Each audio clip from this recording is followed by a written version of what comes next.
Brendan McManus to kick off for Denver.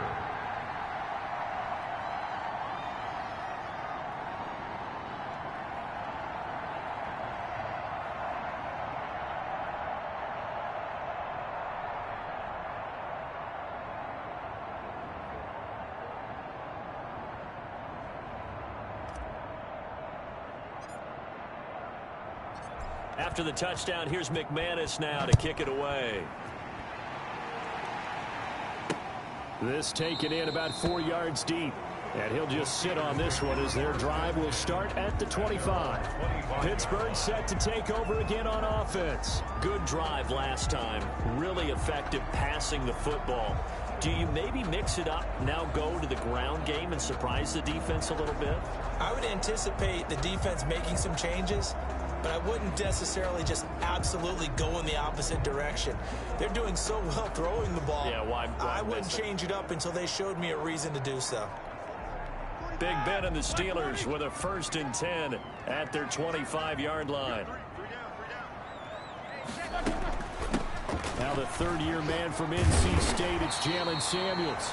He's tackled a yard short of the marker. Good gain of 9 on 1st down.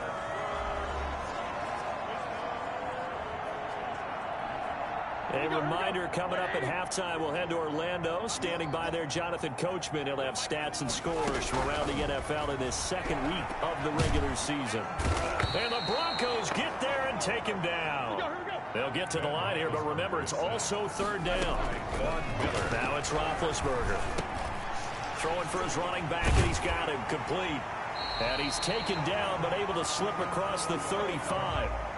The Steeler 1st down on the pickup of 11 yards. That's good for a pick. Oh, he's got a man wide open, complete. And he'll work it across midfield inside the 45. Another nice gain. That's now 30 yards between those last 2 plays. Over the middle, hauled in by Smith-Schuster. Now the Steelers use the first of their 3 timeouts as they get the stoppage with a little over 50 seconds to go in the first half.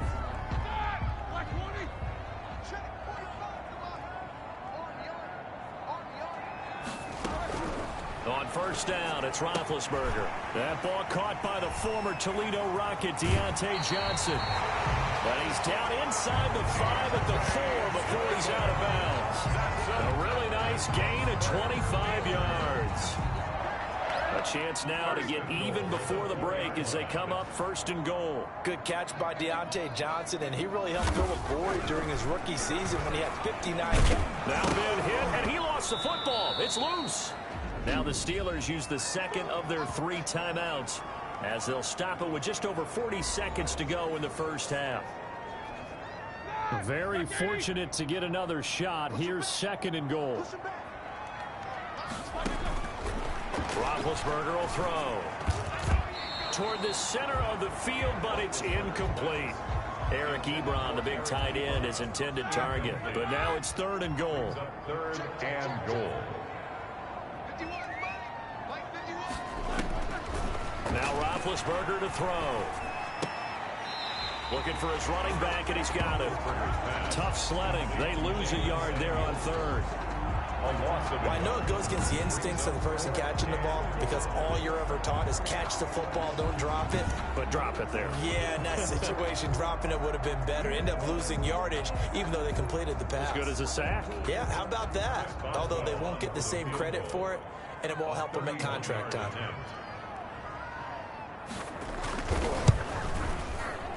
Boswell's kick is good. And they'll cut the lead back down to 4 now at 14-10. Broncos 14, Steelers 10.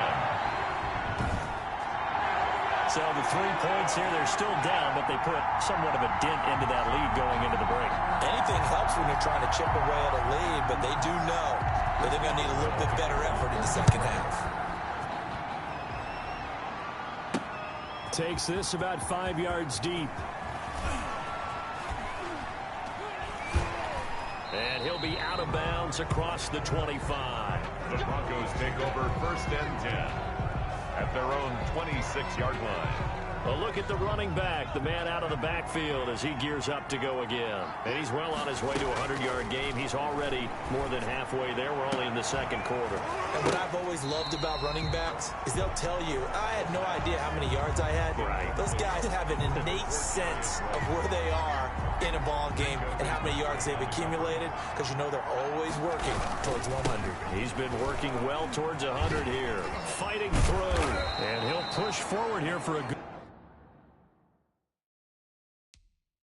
little run as the clock continues to run. Now the Broncos are going to call the first of their timeouts as they'll stop the clock with 12 seconds to go in this first half. Third down.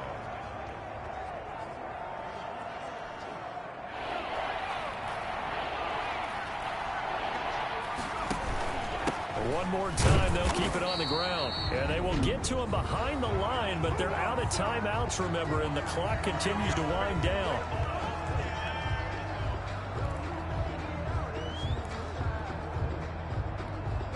They failed once in this spot earlier, but the offense will stay out to go for it on fourth down. They're indeed going for it as they look to throw. He's going to loft one deep over the middle. And that's caught inside the 30. And he's in for the touchdown on the final play of the first half. The prayer is answered. How did they get that done? That certainly went against the traditional ways of playing football, but who cares? Look at the result. Big touchdown. They went for it on their own side of the 50. So there's conservative, there's aggressive, and there's really aggressive, which is what we just saw there. Tip of the cap to them. McManus now for the extra point.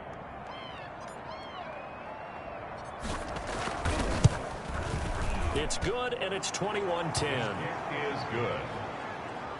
So we have reached halftime here in an 11-point contest. As we'll send you down to Orlando, and we check in with Jonathan Coachman for our EA Sports Halftime Report. Coach. Okay, Brandon, we'll get you back to you and Charles in a bit, but first it's time for a trip around the NFL following an eventful opening weekend.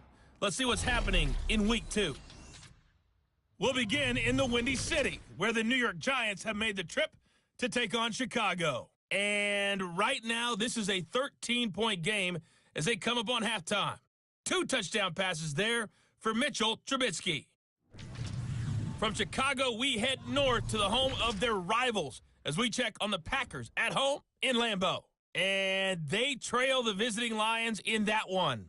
2 touchdown passes for Matthew Stafford.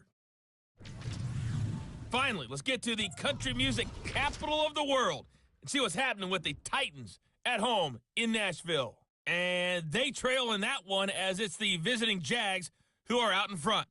Gardner Minshew has thrown a touchdown pass. Meanwhile, in our game, it's been a back-and-forth first half. Who can put it together in the second half? For the answer, we turn it back over to our broadcast team of Brandon Godden and Charles Davis.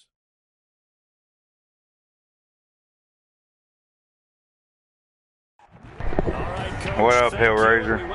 No, I just felt like playing this.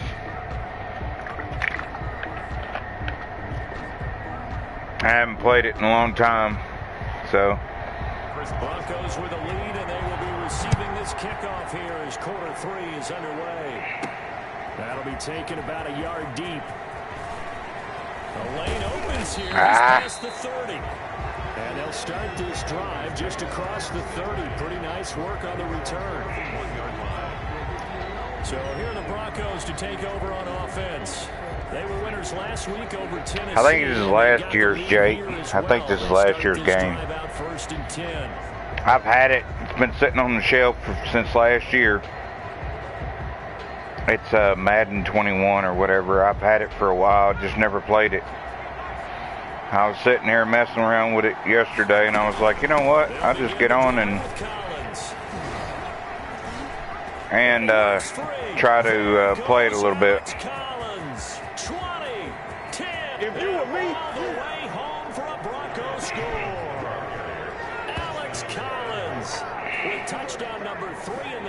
Boy, I broke that one. Wasn't expecting that. know it should keep the focus and the spotlight on the hero that just scored, but tackling's been an issue for this defense all game long. I can't set that aside. We just saw it again here.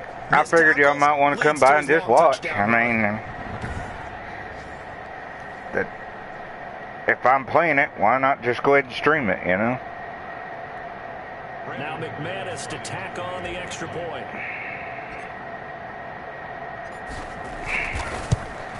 Just been a kind of a lazy day, just sitting there, just playing this. But it scored indeed.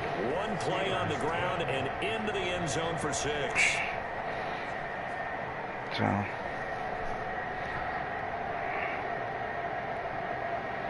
yep, touchdown. To kick off for Denver. Only reason I played this though, I don't like the NFL. I really don't. I don't have a favorite team or anything like that. I kind of like Denver, but this carries into the end zone. And this will not be brought out. It's a touchback. Art's too. I want to take time to figure out Art. And maybe he's starting to wave the white flag a little bit. He's playing pretty well, but the pressure, it's got to him. This I know how to play it. I've been playing since '95. I think it was '95 was the first game, Madden '95 or '94 or somewhere around there. I've been playing Maddens forever. But the reason why I play this instead of, they don't have NCAA football anymore. I like college ball. I don't really care for the pros. I think they're overpaid. I think they're overpaid. They don't play as good as the college balls do. Finding open receivers all game, CD, and that's because really there hasn't been many. This defense has been all but over. I still watch them. I still keep up with the teams. Here lately, I've been keeping up with Tennessee when they were pretty good, like last year, year before.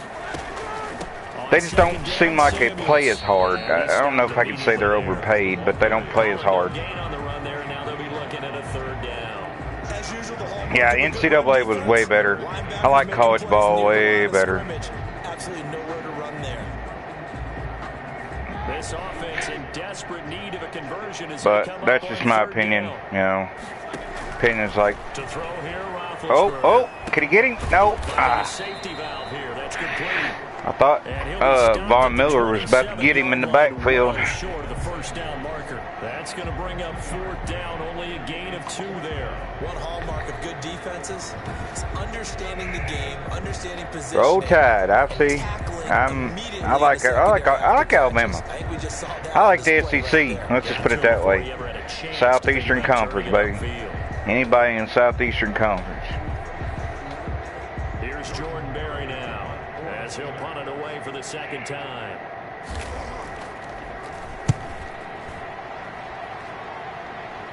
That's where it's at, Southeastern Conference. Whoop, whoop, whoop. I loop back. Good blocking there, nearly sprung him. As it is, it'll go as a 19-yard return. And the Broncos take over, 1st down and 10. Denver's offense ready to go again. And they hit the home run last drive. One play on the ground all the way to the house. Now the defense. Yeah, give me just a second here. Partner, I love your description because when we talk about hitting the home run, we're usually talking about a passing play. I'm going to pause it for just a second. But yeah, I like the SEC. And like I said, I think it is because the college players play hard because they're all trying to get to the next level to play in the NFL. But it just doesn't seem like the NFL players play as hard as college does.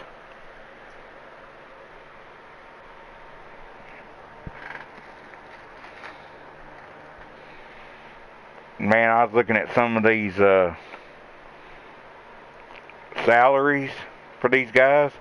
I'm like, good gosh, man. 1 year contract at $1 million or $2 million. I'm like, that's crazy. And that's not even a star player. That's not like somebody big like what's his head? I can't even think of his name. Something in the air, deep ball, But how about them That's at the Browns, the quarterback, big time quarterback. I can't remember his name. The play action pass could very well be open. He's going to look downfield for him. And the defense loses him. It's complete. And he is out of bounds inside the 35. And give him a gain of 37. Just more of the same there, partner. Guys have just been running free in the secondary this entire game. How the hell would throw? Rush, a lot of passes completed. Been an easy day for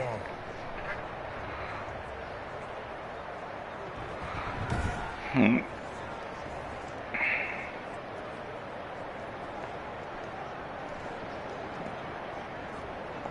So the big play changes the complexion of things. Here's 1st and 10 just outside the 30. Here's Collins. There goes Alex Collins. And all the way home for a Broncos score. Alex Collins, 33 yards. And the Broncos will extend their lead. Well, if I hadn't broke that tackle, he was going to get me back here in the backfield. Now a trio of rushing touchdowns. Quite a performance. Diversification, that's all you can talk about. His ability to do everything leaves him on the field on every down on offense because you can hand it to him as we've seen. Would you say 3 rushing touchdowns? And, of course, throw it to him where he's caught 1 as well. Now McManus for the extra point. And he's been a busy man, 5 for 5 now as he knocks another one through to extend the lead. 2 plays, 70 yards. Holy crap. The long run, getting him in for 6 points.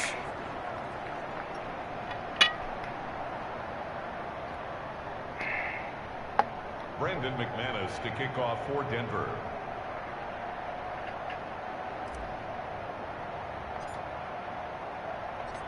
After the touchdown, here's McManus now to kick it away. This taken in about 4 yards deep. And he'll just take a seat, and the drive will begin at the 25-yard line. And Pittsburgh getting set to take the field. Ben Roethlisberger's been around a long time. He's a pretty good quarterback. On the last drive, punting the football. I like old Ben Roethlisberger. He's pretty good. Aaron Rodgers has been around a long time. No longer exists for their offense. That's how they have to treat this drive. They need points. Big time. And the first play of the drive there is incomplete. The passing windows are just not there. And that's just another example of how great this defense has been all game long. And that's exactly what a top 10 defense can do. They can really change the game tempo and frustrate you as you try to execute offensively. And he's upended after a gain of 2 out to the 27. Well, that's a good start to this drive on the defense. Yeah, like I said, Jake, I've been playing Madden for a long time, but I like, in my opinion, NCAA was better. But it was the same game. Just had college teams instead of pro. On 3rd down, Oh, ball on the ground, get him. It's loose. Dang.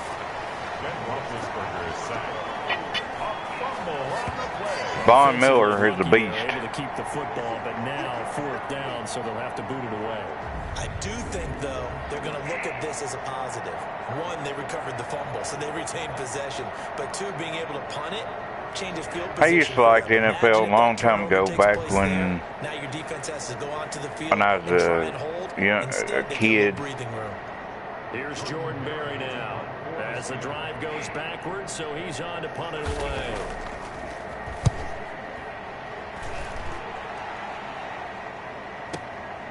Fielded just inside the 20.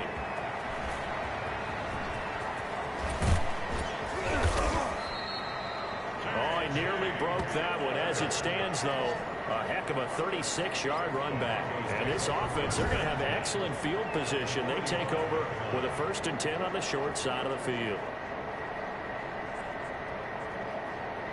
I'm not even sure who that was. It was a return. Offense now as they get set to take over here. They are just putting things together so well here, drive after drive. They really have captured the momentum, haven't they? They've taken momentum and pretty much not just give them a jersey, but a seat on the bench as well. Whatever do you need, you've got it, because the way they're stringing things together and creating that distance between them and their opponent, it's really hard to narrow that gap. And the other part is they're taking their spirit away from him, too. Yeah, now they're just looking to add to that total. That one's good for 35 yards on the ground and a first down. Hey, we haven't been around the entire time football's been played, but we have studied our history, and there have been some great backs who've been accused of running out of bounds to protect themselves. Well, back in the day, many people didn't like that. But nowadays, take care of the football, show some intelligence, live to fight another down. So now following the big play, they've got a first and goal all the way down at the 10. Now a shotgun snap as they'll look to throw. Whoa. End zone, but it's incomplete. Way overthrew him. Hunter Henry. And it's second down. I know as a defensive back, I was taught to play it the way that we just saw. Use the back line as an extra defender and make sure they throw it over your head and not in front of you. In front of you means it's a touchdown. Over your head, you got a much better chance. This will be caught at about the 6. And able to break one tackle, but then quickly brought down. But a nice little gain. They get 7 out of that, so they're left with a 3rd and 3. In need of a conversion on 3rd All right, down. Jake. And the big play to start the drive, not much sense. They'll try and run forward with Collins. And he will fight his way into the end zone for a Bronco touchdown. A 3-yard touchdown. Well, it was close there for a while, first half. And that rushing touchdown I pretty much run over him. puts him just one shy of the NFL record in a single game. And we all know he would love to get to that record and even beyond it. But he doesn't need to in order to impress in this one, does he? What a performance. What an absolute great game that he's had here in this one. McManus now for the extra point.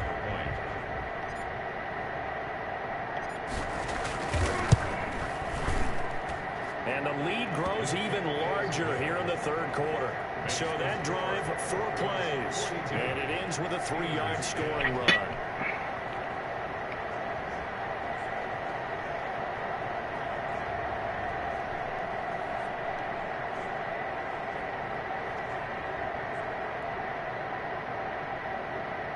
McManus to kick off for Denver. After the touchdown, here's McManus now to kick it away. Ryan Switzer on the return. Now a crease here as he's past the 30. Ryan Switzer on the return. The Steelers take over 1st and 10 at their own 30. Pittsburgh's offense now heading back out onto the field. And on the last go-around, they really couldn't get anything going.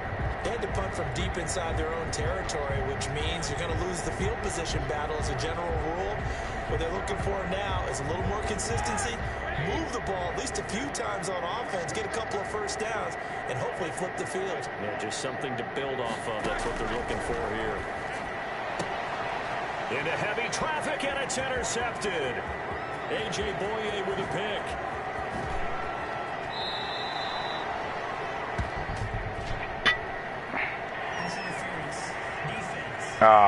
Well, that came back. This home crowd, they're happy with that call. I like the way you said happy there, right? The so-called good guys didn't get a call. They feel like it's been that way all afternoon. You feeling their pain? They finally got one. Yes, they did. And it's complete. He gets this one to Washington. First down yardage on the first play of the drive, given 14.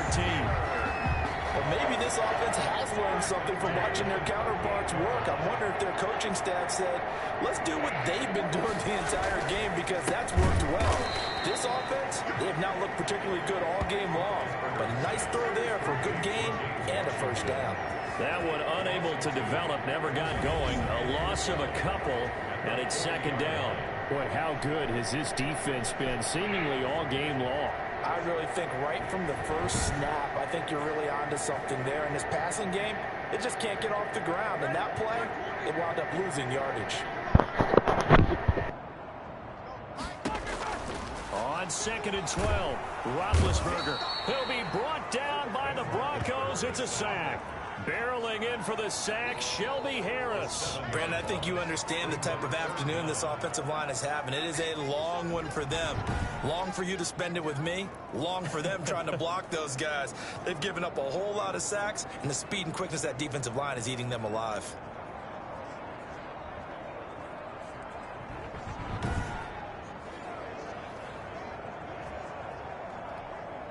So the sack, and now a 3rd and long situation for the Steelers and Ben Roethlisberger. Now Roethlisberger. Oh, the pressure too great, and he goes down once more. An 8-yard loss brings up 4th down.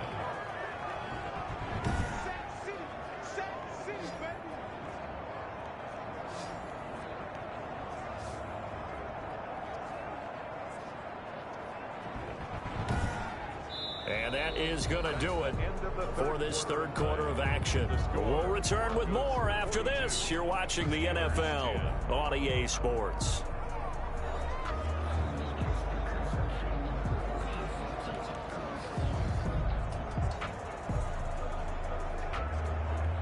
All right, they're going to try and keep hope alive here on 4th down. They're going for it. The Steelers will go. It's Roethlisberger. And trying for Washington, but the pass intercepted. A.J. Boye with a pick. And the return out shy of midfield to the 46-yard line. CD, this defense, man, at this rate, they're just having fun out there right now. And normally with this type of a lead, if you're a starter on defense, you're saying, hey, let the other guys play. But with this going on, no one wants to come out of the game. They all want their shot at picking off a pass.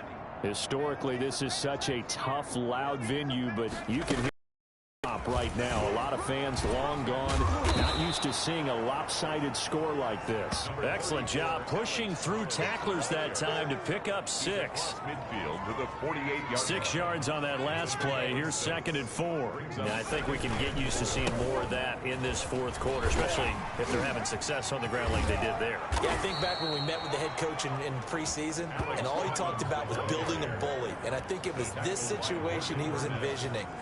Trying to ice a game, plenty of time left, but being able to give the ball to his big runner and pound away and try and finish off a game.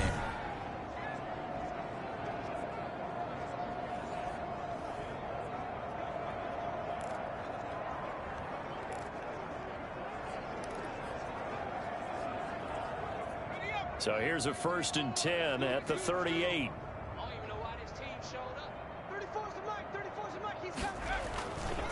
Now a give to Collins. Legs still churning. Like a giant pinball. And maybe a measure of revenge there. He's had his way in this one, but this time they get him behind the line. A loss of a yard. On this day, the ground has been his, but at least on that individual play, we just saw the defense finally with a win. Yeah, they finally got one, and that's a win for them, but all game long, he's seen the holes, and they've been huge for him. But kind of like a baseball hitter, in the zone, the ball seems bigger, and he's just whacking it. These guys, they've got it going today. First down. They have the nice cushion. They just want to pour it on right now, still throwing the football. And I know my background says, why do you need to do this? Just go ahead and run out the clock and get a win. But as many people pointed out to me, this is a video game, man. Go ahead and put the numbers up. Sportsmanship, not an issue. Exercise those fingers. So from inside the 20, here's 1st and 10 at the 18. Now Collins. And he'll take it from the 18 to the 15. A gain of 3. At this stage of the game, with the score where it is, the key here is stay in bounds, and he did just that. Not by a huge margin, but he stayed in. And those come up in what we like to call winning edge meetings. The things that you have to do. Late game situation. And he is into the end zone for a Denver touchdown. Touchdown. A 15-yard touchdown run. And the Broncos continue to pour it on. As that lead just swells and swells. Look, this has been dominance in all 3 phases. Offense, defense, and special teams. So don't we have to give a lot of credit, not just to what we've seen today, but the preparation in advance, coaching staff, commitment by the players to the game plan, and being ready to go in this one, you're exactly right. Clean sweep. And, boy, they're going to celebrate this one after it's over. And on the other side, this is the game film you just flush and never go back and review.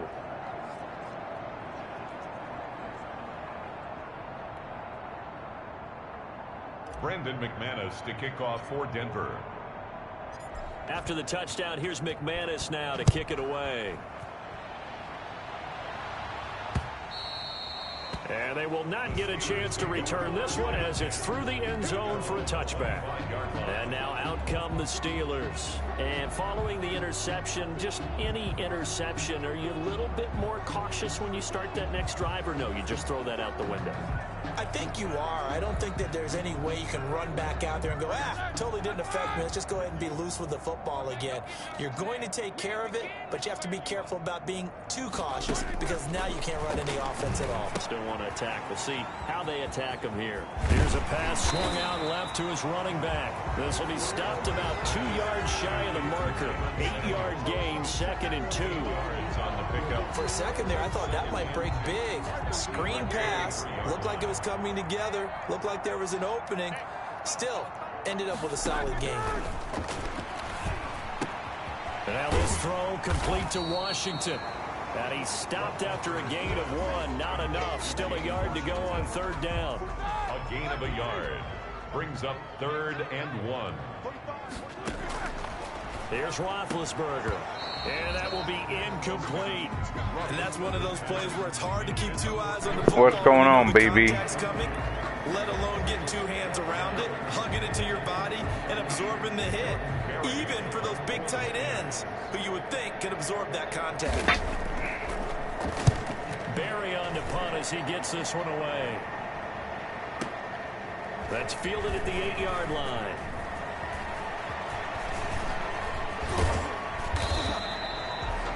Nearly a huge How are you doing today, return, BB? Still a very good one. 24 yards.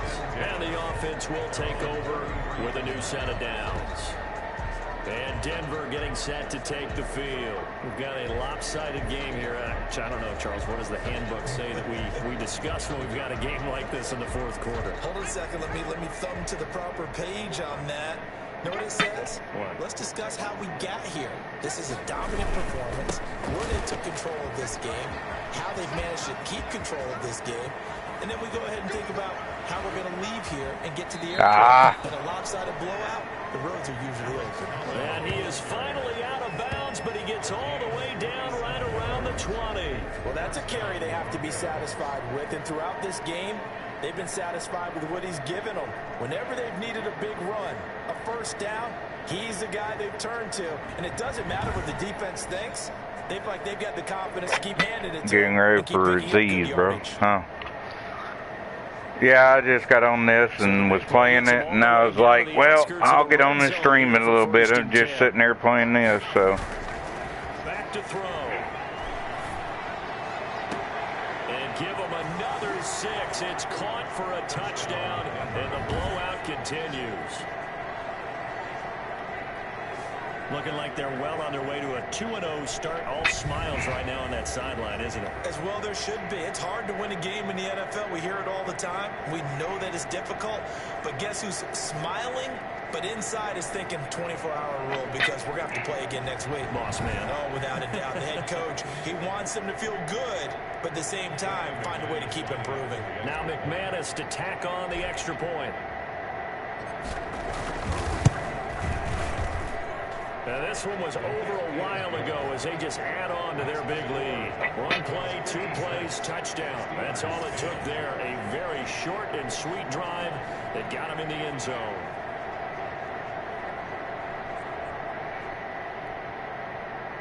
Brendan McManus to kick off for Denver. After the touchdown, here's McManus now to kick it away.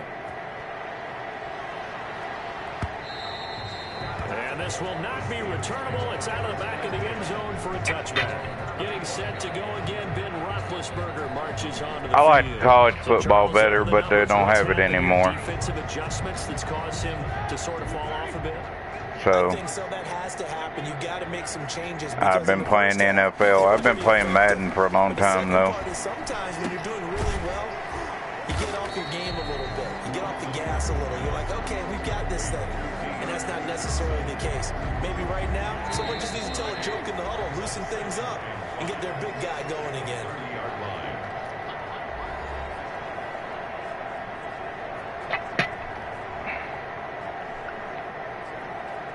So the Steelers with the football as we get you reset. Ball on the 30. They'll come up with a 2nd and 5.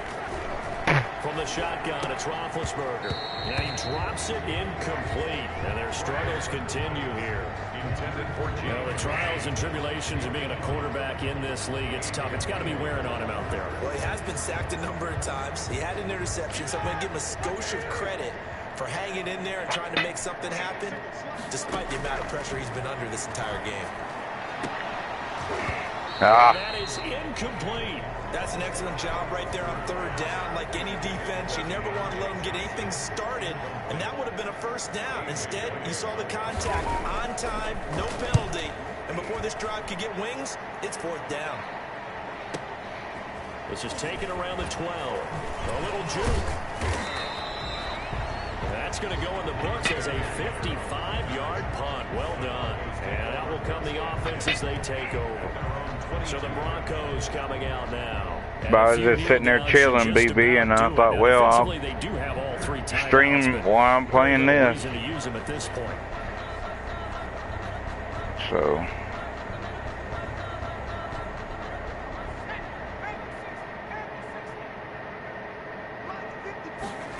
I know most of them. Starts with a run by Collins.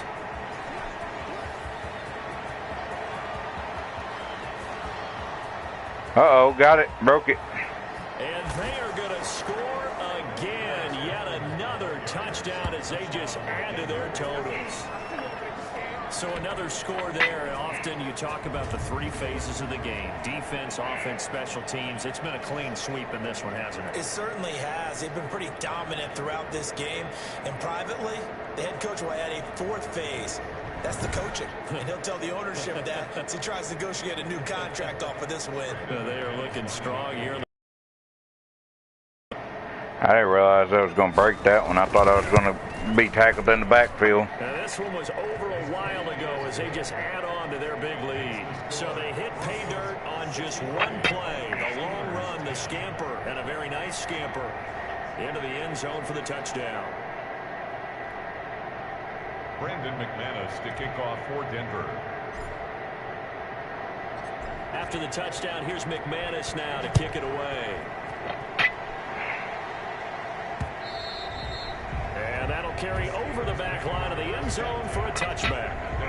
25-yard line. Pittsburgh set to take over again on offense. It was close first half. I was ahead 14-10, and then I just ran away with it. Teams want to do that, and coaches want to. I remember one time I was on a team, and we were losing late in the game like this, and you knew it was lost. It was over, right? And the coach called a running play and pretty much said to everyone, I want to see something executed well before we get out of here. And that was the message to the team. Just something to build. Just something to build on, get it done, and maybe we can look at that and say, we'll get better as we go forward. 38-yard line. Roethlisberger throwing over the middle, and it's incomplete. Johnson was the intended receiver. That'll bring up 2nd down. This has been a rough one, to put it mildly, for him. And after this one's done, you just feel like in the post-game press conference, this team's going to have a lot of questions and definitely not a lot of answers. 2nd and 10. It's Roethlisberger once more. Over the middle, and it's incomplete. I think this one offensively, this is one where you just say, let's move on. Let's not even watch the game tapes from this one. Yeah, you might just want to throw it in the trash. I played high school football. Good. I actually have heard of a coach in the past who took his team out to the I was a defensive tackle. Ceremonially buried the game films from the prior game when they got clobbered. That was his way of putting it behind them. Whoa, threw it right to him. Schuster, but it's intercepted. A.J. Boye with a pick. There he goes left side. And he takes this one back into the end zone. And the Bronco defense has a touchdown. Well, there's just about a minute left in this game, and they're still taking it to the end zone. And you know they could have taken a knee there, but they decided to play this one all the way out. And I think their philosophy is, we're going to give you everything we've got. If we just go ahead and take a knee now, we're actually showing you disrespect that way, like taking pity on you. They're not about to do that to their opponent. I wasn't expecting that. Now McManus for the extra point.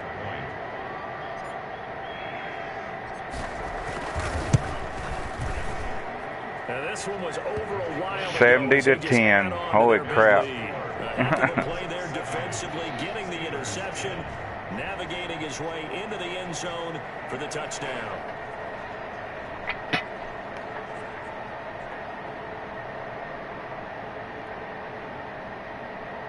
Brandon McManus to kick off for Denver. So they'll get another shot on offense following that pick six. And now the kick is away. And this will be a touchback as that sails over the end line. 25-yard line. And Pittsburgh getting set to take the field. Let's just be frank. They're playing for pride at this point. That's all that's left, because victory, not a chance Oh, yeah. now. And I can't wait to see how they actually go about doing it, because there are a lot of people watching the body language of the guys on the field now, and if they call plays they want executed, they need to do that and do it really well. Otherwise, there could be repercussions. We'll see how they handle the waning moments of this one. And the intended receiver out of the backfield was Jalen Samuels, but it's going to be second down. At the 25-yard line. The snow runners, yeah. From the gun, it's Roethlisberger. Oh boy, And that got it's deflected. incomplete. Too much contact to hold on to that one, and it's third down. Now they face a 3rd and 10 after back-to-back incompletions. Here's Roethlisberger. Open man, Smith-Schuster, it's complete. Wow. They will have a Steelers first down as they're able to get the 3rd down conversion. It's a Pittsburgh first down, a gain of 13. Offense for them has been at a premium. You wonder where plays like that have been all game long. They're thinking the exact same thing themselves, but they're also looking forward now, because now these plays are really for next week, trying to get some momentum going.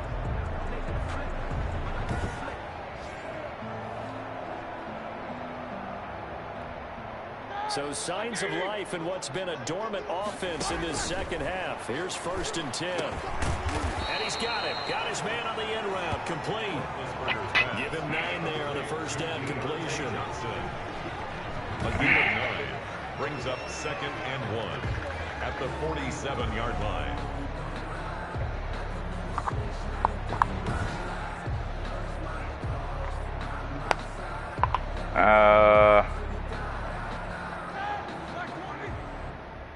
Better get rid of that. I didn't realize there was music playing in the background. Let's see, settings.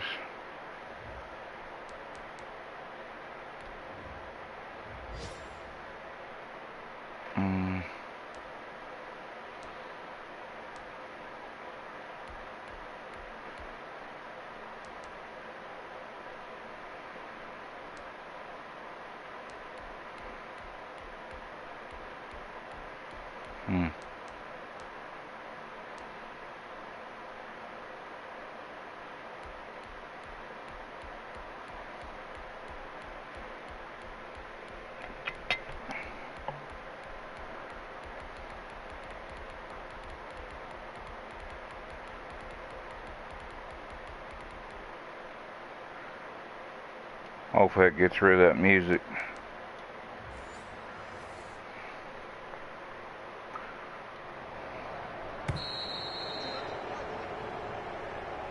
A big offensive explosion helped leading them to victory. And the defensive guys, they're just saying, hey, put those points up every week. We'll just keep winning. They will gratefully accept them, won't they? It makes their job that much easier when they're scoring that many points. Allows them to play with a totally different style and a different flow. So for Denver, it was a great all-around performance as they come out of this one with the victory. And they will head home next week to take on the Tampa Bay Buccaneers. Meanwhile, for Pittsburgh, they'll fall to 1-1. And they'll be at home next week for a date with the Houston Texans. So for Charles Davis and our entire crew, I'm Brandon Gaudin. Next game, guess what? Charles and I will be here again. It's the NFL on EA Sports.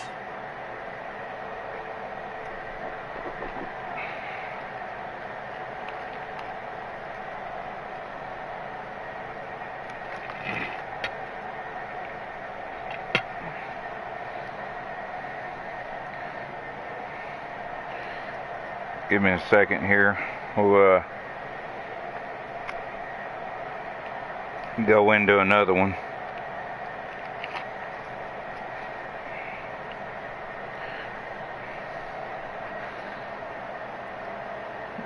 Oh, that's not what I wanted to go out. Finish game.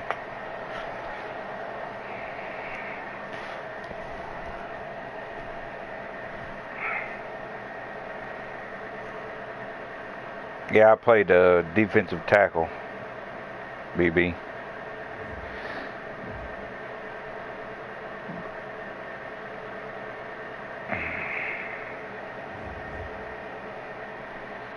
Upgrade all players, yes.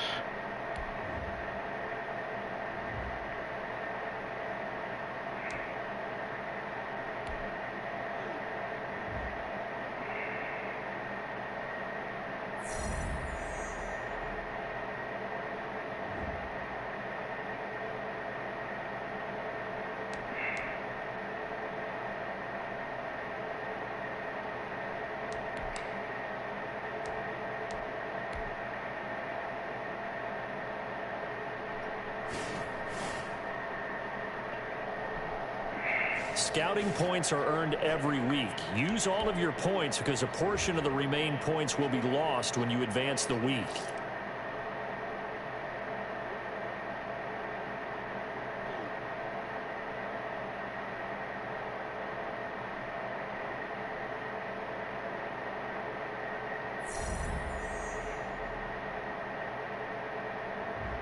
Oh, we got Tampa Bay this week. We'll play it and find out.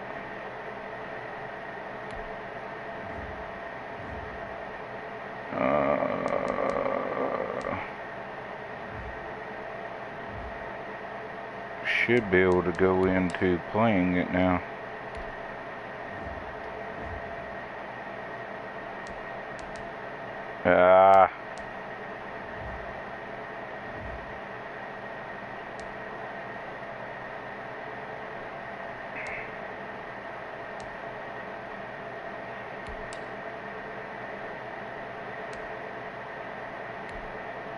There we go.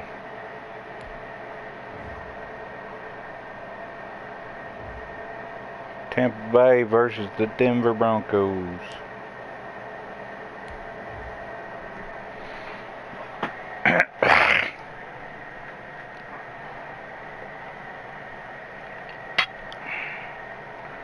Sorry to be interesting. Old Tom Brady.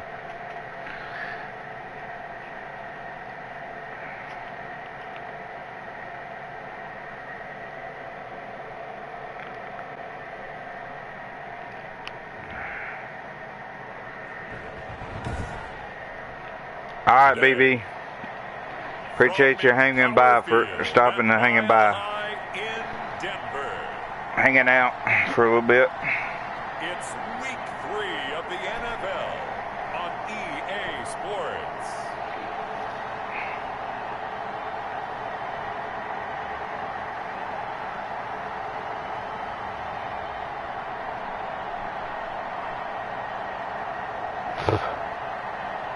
Later, dude. Have a good night.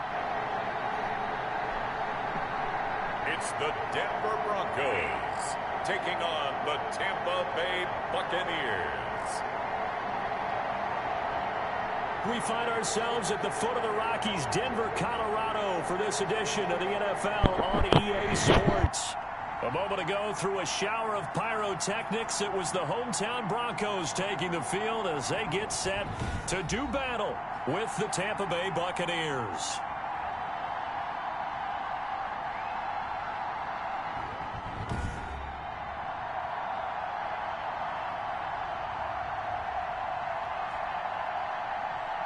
With Charles Davis, as always, I'm Brandon Gaudin. Charles, you talk about storylines in this one. I think it begins and ends with our two quarterbacks, certainly two of the best in the business. And nowadays, I don't think you can get by for long periods of time without a top-flight quarterback. The way the game is played, with all the responsibility he has and how the game flows through him, if he's not on the top of his game, your team's not going to benefit at all. Oh, a good return up past the 30.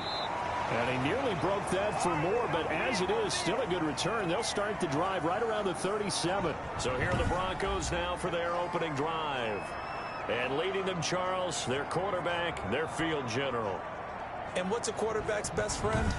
Balance? I think you're right. I agree with you. You know, a lot of guys would say great receiver, right? A terrific offensive line. But I agree with you, balance, because if you can run the ball effectively, that just opens things up for guys who want to throw it and gives you easier passing lanes and easier coverages to read. And they said balance will be a focus in this one. Yeah, they don't want it all just heaped on his shoulders, I don't believe. I think they want to make sure they take some of the pressure off. A first carry now for Alex Collins. And he'll muscle his way up to the 43 for a pickup of right around 5. The numbers for Collins last week, just downright unbelievable. I mean, when you amass that many yards, I don't know what else to say. Personally, I thought it was a game for the ages for him. Ripped off some long runs in that contest, didn't he? He did indeed. There goes Alex Collins. And all the way home for a Broncos score. Alex Collins, his 11th touchdown of the year. And the Broncos have taken the early lead. Well, if they didn't get the wake-up call before the game, they got it right now. 2 plays already in the end zone. I think of it in boxing terms because whether it's a big shot with your first one or a probing one, a little bit of a jab, the second one was the payoff. That was the big one that landed. 1-2, end zone. And he's got it. 7-0 Broncos. So 2 plays on that scoring drive. That's how they drew it up. And the long run into the end zone, and what a run it was.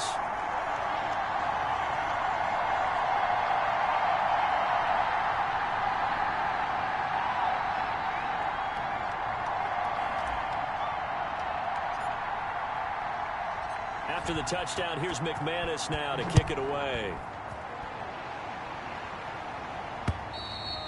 And as we see so frequently here in Colorado, that one over the end line, so it'll come out to the 25.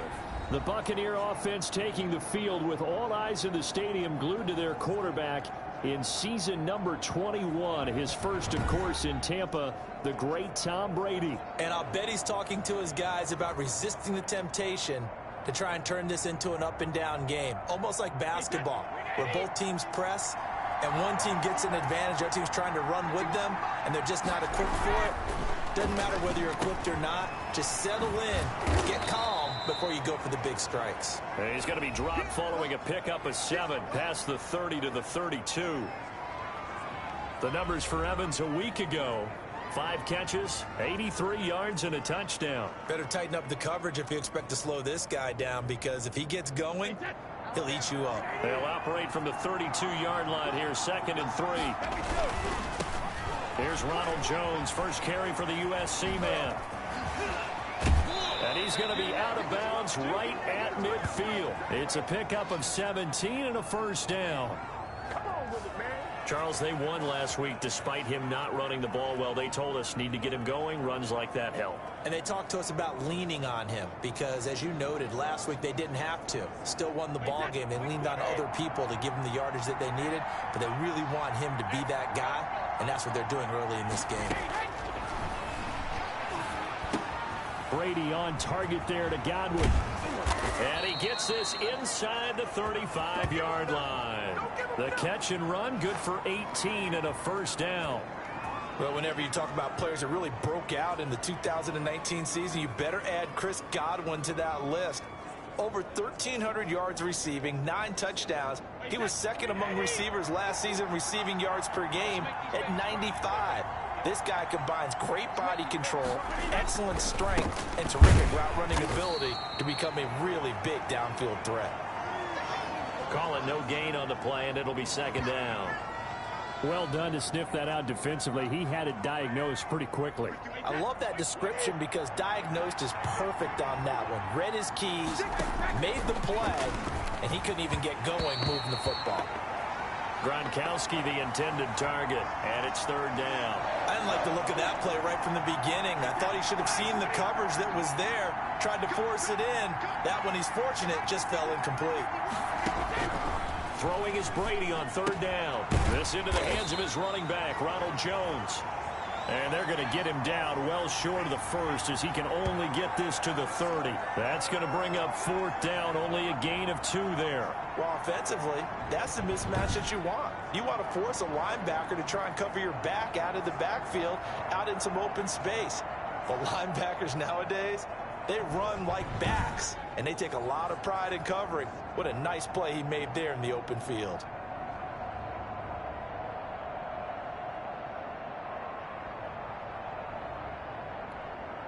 So on fourth down, on comes the Buccaneer kicker, Matt Gay. It'll be a 47-yard attempt from the left hash. And he missed it. He missed it just wide of that left upright. It's no good. How are you, Zach? The score will stay right where it is.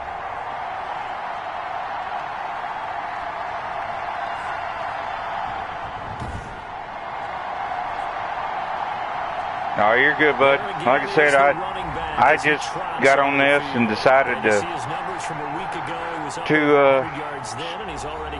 stream it, I guess. Wasn't much else going on, so. Getting into rhythm, right? Really feeling good, finding each other downfield. I think running backs operate the same way. They can hit a good rhythm and a good stride, and he's carrying it over from last week. He's got a first down and then some at midfield, and finally brought down at the 38. Good yardage as he rumbles for 24 and a first. How about our reigning AFC Player of the Week, hot-footing it into the secondary on that run? Yeah, nice long run. That's what got him the award a week ago. Maybe he's trying for 2 in a row here this week. I hear you.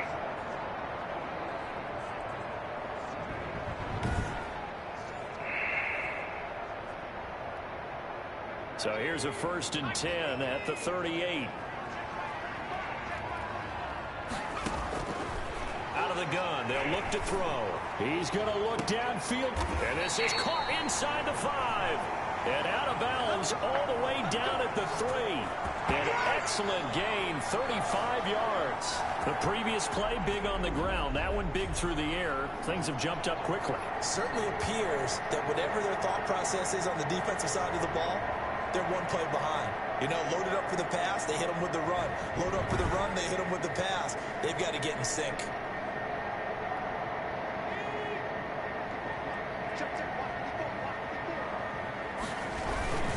Trying to punch it in with Collins.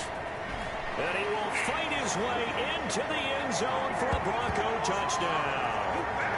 Alex Collins with his 2nd touchdown in this opening quarter. And the Broncos push further out in front. And a pair of rushing touchdowns now for him in the 1st quarter. And I'm liking what I'm seeing from his big guys up front because they're winning the leverage game. How many times we talk about low man wins, right? Move the defensive front aside, create those gaps and holes. He's found his way through them for 2 touchdowns. And after both of those touchdowns, he went right up to the goal line and hit each. Brady's a good quarterback. That's a smart man. You know what else he should do? If this continues, he's a good quarterback.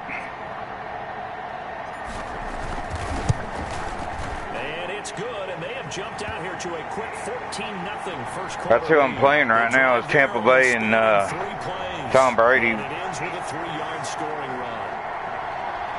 I'm surprised it's not closer than what it is. I figured Tampa Bay would have already scored on me.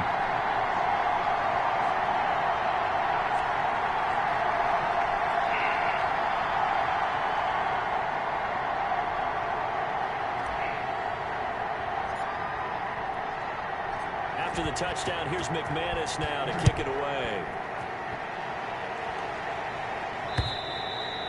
And they will not get a chance to return this one as it's through the end zone for a touchback.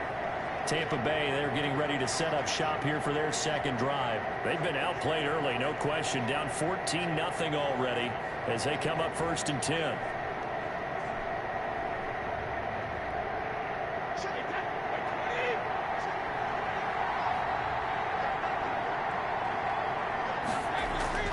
To throw, it's Brady.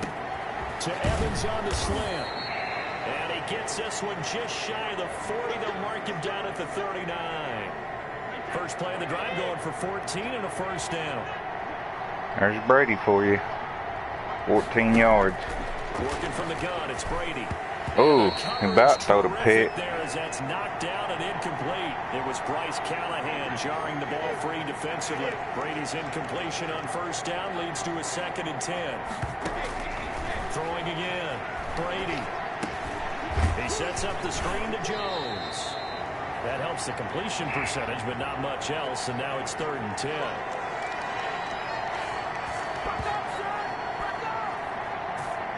So nothing there on the screen that time. That means all that great acting they tried on offense went for naught, didn't it? Because you have to try and influence them. Make them think that you're doing something else. Make them think that they can get to the passer by letting them by and then setting up the screen and getting downfield. Didn't happen at all. Give a lot of credit to the defense for not tumbling to that one. On 3rd down, Brady looking for Godwin, and he's got him complete. And he's going to come up a few yards short. Brought down at the 45. The completion good for only 6. No, what are they fighting about? I think defensively you're okay with that. Here in the first quarter, he's going to get some catches, but they rallied to him quickly. And that's what you count on. And I like what you just said. First quarter, can you do it all game long? Yeah, it's not the new one. It's last year's, I think. But the graphics look really good. Yeah, they do. Put the offense in a position where every Look like series watching the real you have to work game, hard to pretty pick up much. first downs, and you tend to stall them out when you do that. All right. We will see what happens here. Get the ball back. So on now is the Clemson man, Bradley Pinion, to punt this one away. I'll probably go back in and score again, try to score. He punted 5 times in the win last week as this Holy one's crap, away. right in the corner. He's going to go ahead and field it from the 3-yard line. A second broken tackle. 14-0 the score. This is the NFL on EA Sports. No. I think there's a Madden 22, I think. This is Madden 21. Onto the field, ready to start their next drive. They've really distanced themselves. They have put the pedal to the metal, I guess, so to speak. Get off of him.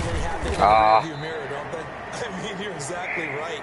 Being able to string together these drives that end up in points, it's almost like a run in basketball to create that distance, and they're on a really big-time one right now. It becomes contagious, doesn't it? It absolutely does, because oftentimes it translates to your defense as well, because they're excited. Well, this is taken in. It's complete. And all the way down to the 35. It's a big play there for the Broncos. And even 50 yards. That's just flat out a beautiful throw right there. It was a rope. That's maybe the speed you would see on a slant, but he threw that downfield with that kind of pace. Now, if he throws that one with any type of arc, puts a little air under it, that play doesn't happen. He had to fire it in there, and he did exactly that.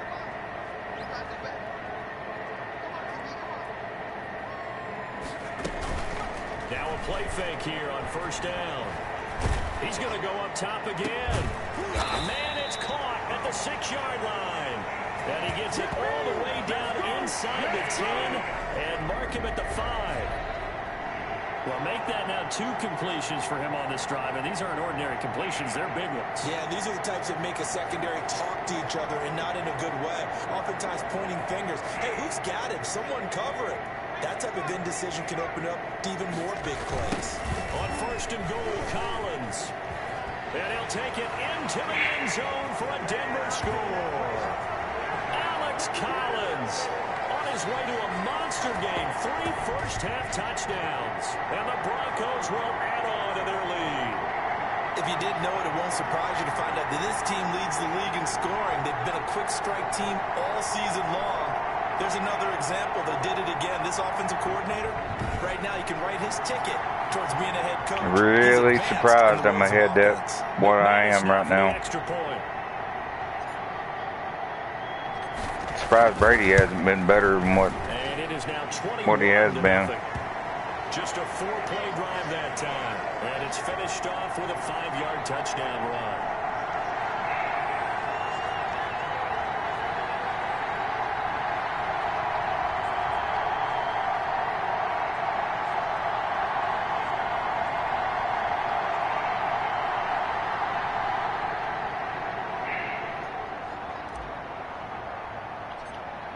Zach, how's your Sunday going, bud? Here's McManus now to kick it away. Fields it in the middle of the end zone. And this will not be returned. It'll come out to the 25. Here comes the Tampa Bay offense now. I tried to play arc. I got to learn how to play it. That's just a lot of stuff to learn. 3 scores, a 3-and-out here, or an inability to put any points up. This one might be over by half. Yeah, and I'm going to try to learn how to play arc for sure.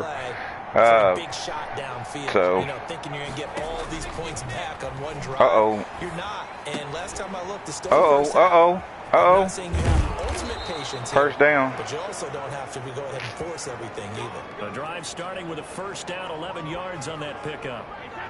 Good breakdown defense. And his ability to get downfield and create big plays is something that Tom Brady hasn't had on the perimeter in the last few seasons. Mike Evans, he ain't go nowhere that time. Defenders with his speed because he's so long. People think he can't be that fast, but he is, and combines it with terrific hands and makes big catches. Well, that wasn't exactly a thing of beauty. I know they completed the pass, but look at the yardage lost. I mean, who does that make happy? That's why I don't play in PPR points per reception fantasy leagues right there. You'd be really You don't deserve upset, anything right? for that. But you get credit for it? Is that how that works? Yeah. Well, I know whoever has this team's, they were happy about that play. So they had the big loss on that first down pass play and facing a second and long. The pass by Oh, there, caught by that was a hell of a pass right there, right in traffic too. They face third down. When you execute a drag or a crossing route really well and give them a chance to let it develop a little bit, you can gain some significant yardage hitting your tight end on that one. Oh, Von Miller. Get there and take him down. Von Miller, he's the one to get him, and that is sack number 7 for him on the year. So how many different ways can we say that Von Miller is an absolute nightmare to prepare for any offense? An absolute dominant force on the defensive side of the ball. Double-digit sacks in 7 of his 9 Von Miller's a seasons in the beast. NFL.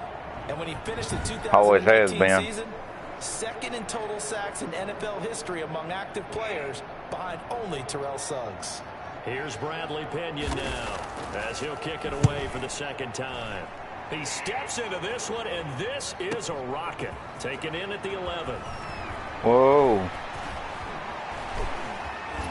Oh, he came back, made the tackle. Very good return there. Give him an even 20 yards. And possession will switch hands, 1st and 10. And returning to the field here, Hunter Henry. The early returns for him, very good to start this season. Interesting to see if he can keep up that torrid pace. Yeah, when you're talking about averaging 100 yards a game as a receiver, extrapolate that over 16 games, and you're having a monster season. So, yeah, you love what he's doing early, but I think it's got to go back to the offseason, doesn't it? It's got to go back to the roots, spending time with the guys who throw the ball to him, spending time watching tape, spending time reading defenses, and, of course, getting himself ready to play. Give him 4 yards on the play, and that will lead us into the 2-minute warning.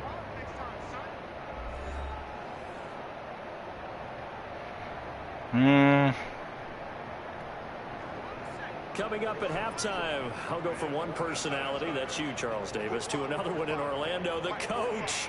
He'll have stats and scores from around the NFL. You and Jonathan Coachman, both larger than life. You're stuck with me in this booth, and he's miles away and smiling. Man, happy. 23 yards the pickup there. Right after the turnover, they come out throwing. And that means it's a sudden change situation. We used to practice it on defense. Sudden change, get out there, stop the offense. But you typically run out there a little bit unsettled. I think that's why he came right out throwing the football, hoping to catch him off balance. And he did.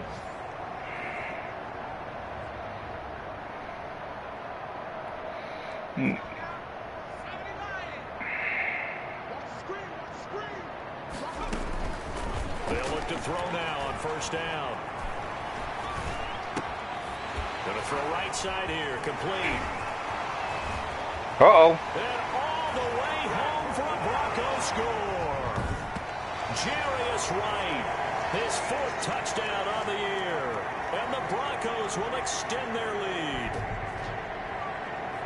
A nice throw there by the second-year quarterback. And I don't believe that was the kind of play he would have made as a rookie. Because usually your rookie season is a continuation of your college days. A lot of one read, and if you don't have it, you just take off and go. Now he's settled in the pocket a little bit more, reading the field and getting to his second and sometimes third progression. That was a nice play. It's good, and they stretch their lead to 28-0 now. Pretty clean and simple there. Just 2 plays. The long pass resulting in the touchdown on play number 2.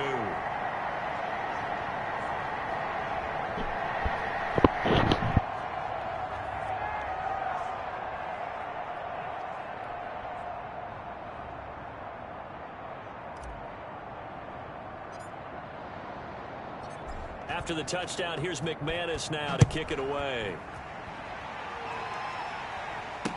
Takes this about 5 yards deep. And he'll decide to not bring this one out as their drive will begin at the 25. Back now comes Tampa Bay. And in a spot like this, still more than a minute, I think if you put something on the board before halftime, that would go a long way towards helping them get back into the game. There actually is something to the psychology of the game at times, isn't there? How much better would they feel running into the locker room, as you noted, with something on the board in a positive fashion?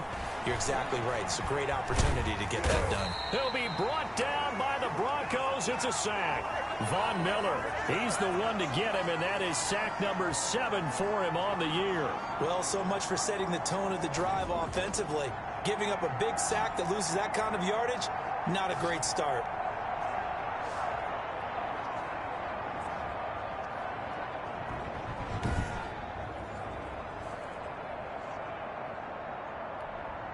Now then, after the sack, it'll be interesting to see what they have planned for 2nd and 23. Now the Bucs going to use the first of their timeouts, as the stoppage will come with a little under a minute to go in this first half. Now then, after the sack, it'll be interesting to see what they have planned for 2nd and 23. Brady going to throw. And boy, that one drops incomplete, but if he was hit a fraction sooner, it may have been a fumble. An incomplete pass on that last play, and that means they'll need to come up with something here on 3rd down.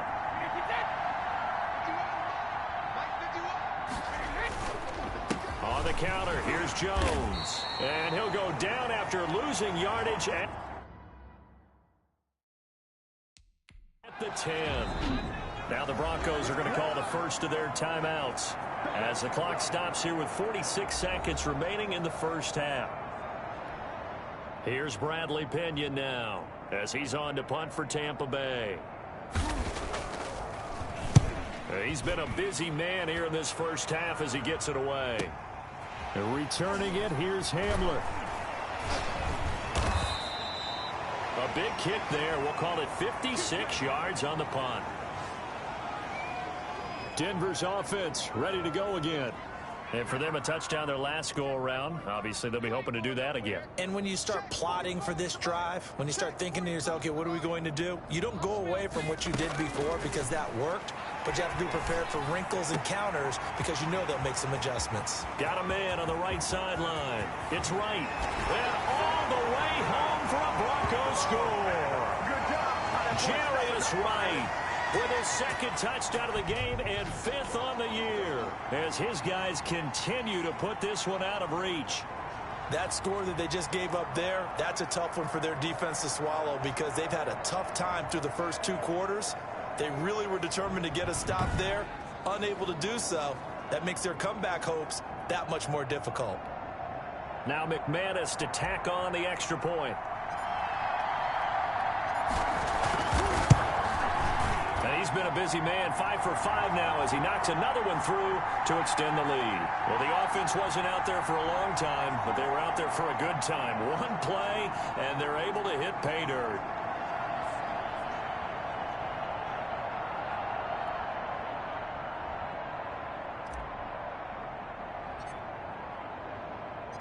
After the touchdown, here's McManus now to kick it away. Fields it in the middle of the end zone. And not wanting to risk anything here late in the half, he'll just take a knee, and they'll bring the football out to the 25. And Tampa Bay trots out there now. You've got less than 30 seconds left here in the half. You're well on your own side of the field. What are we doing here, Coach Davis? Well, I'm trying something on first down, and it's something that's safe. It's something that's been done many times before. A lot of people say it's not even worth trying, but I'm running a draw. I'm running a screen. I'm seeing if something pops. And if it does, that can alter my strategy and potentially get me some points. And if it doesn't work, well, then you just run the clock out and go to the locker room. Here's a 2nd and 2 now from the 33. From the gun, it's Brady. And the Broncos get there and take him down. Von Miller make that now 8 sacks for him on the season.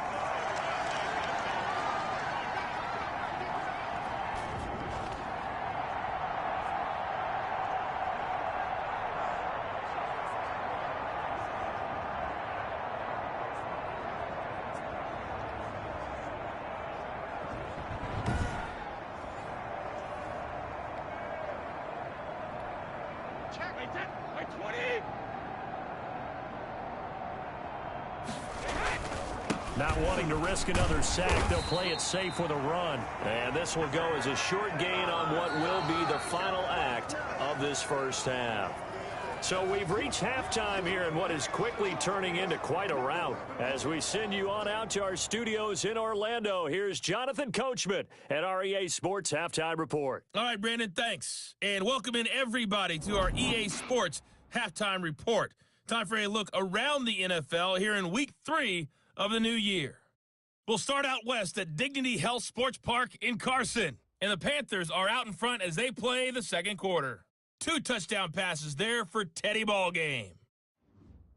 From there, we'll make the trip down to Indianapolis to check on the Colts at home at Lucas Oil Stadium. And it's the visiting Jets who have the lead in that one. Sam Darnold has thrown a touchdown pass. Lastly, we head to Gillette Stadium in Foxborough to check on the Patriots. And they were winners in that one over the visiting Raiders. A 2-touchdown victory, 31-17, the final. Meanwhile, in our game, it's been a back-and-forth first half. Who can put it together in the second half? For the answer, we turn it back over to our broadcast team of Brandon Godden and Charles Davis.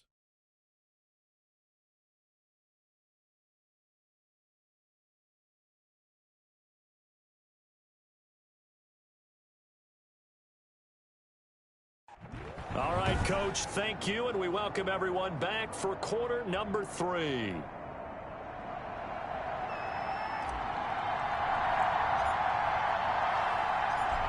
The first half, no contest. What will the second half bring? As we are back and underway on EA Sports. And the half will begin with a touchback. Out come the Buccaneers. They'll have it first to start the third quarter.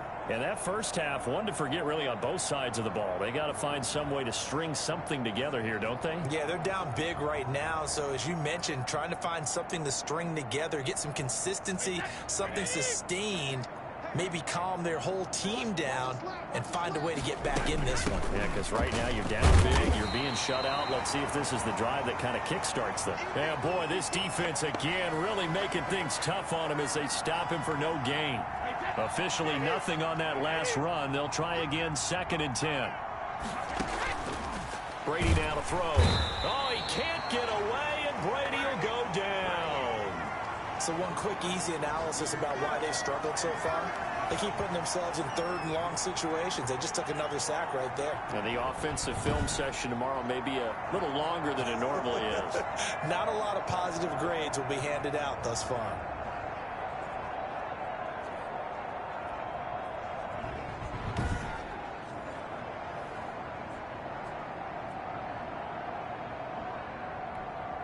So Brady and the Bucs need to work a little magic. 3rd and long after that last sack. Here's Brady.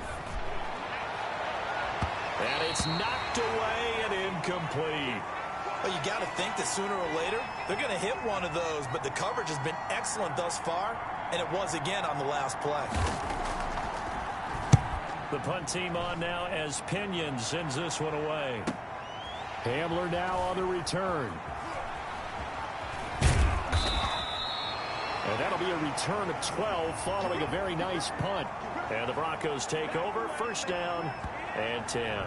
Getting set to go again as we look at the back heading onto the field again. And I think it's safe to say we know who the game ball's probably going to after this one. Without a doubt, they're going to stand up in the middle of the locker room after the game, and the head coach is going to say, great performance, terrific, game ball. Right here, and going to present it to him. And if he's smart, he'll accept the game ball, then say, dinner on me for the offensive line at the best steakhouse in town. Make sure those guys are taken care of. Those O-linemen have helped him to 4 touchdown runs.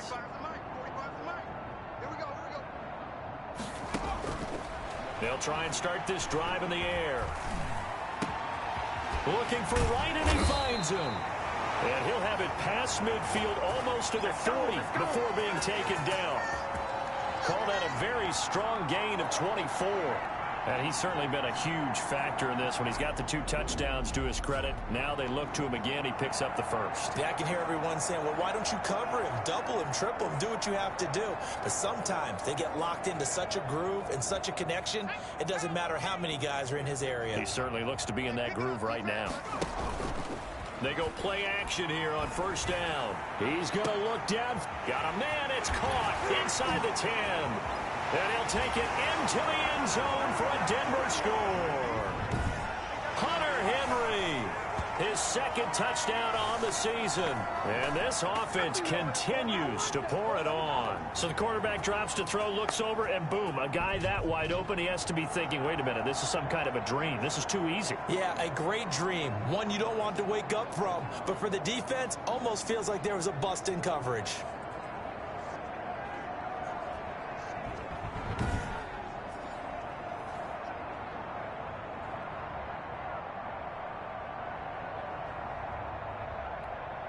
Now McManus for the extra point.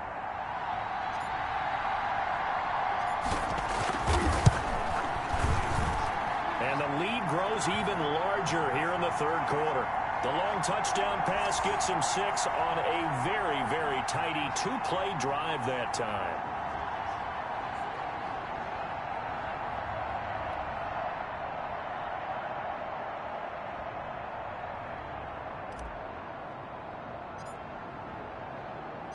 After the touchdown, here's McManus now to kick it away. Takes this about 5 yards deep, and it'll come out to the 25 as he will not attempt to return. Here comes the Tampa Bay offense now heading back out onto the field. These guys had to punt their last possession, and that's become too familiar of a refrain. Too many of these drives just wound up going nowhere. But you know how in baseball, when the pitcher gets a base hit and he's on base, they bring his jacket out to him to keep him warm? A lot of times the punter goes to the sideline, puts on sweatpants or a wrap over his leg to keep it warm. He might need a massage from the trainer right now from all the work he's getting. They'll start the drive with a carry by Jones. He won't go down. And he'll wind up with about 6 up past the 30 to the 31. He hadn't had a ton of success here so far, but you get the feeling that he might be on the verge of popping one. Yeah, even on that one, there was a little bit of a hole, but it closed there quickly at the end. They'll come up now 2nd and 4 from the 31.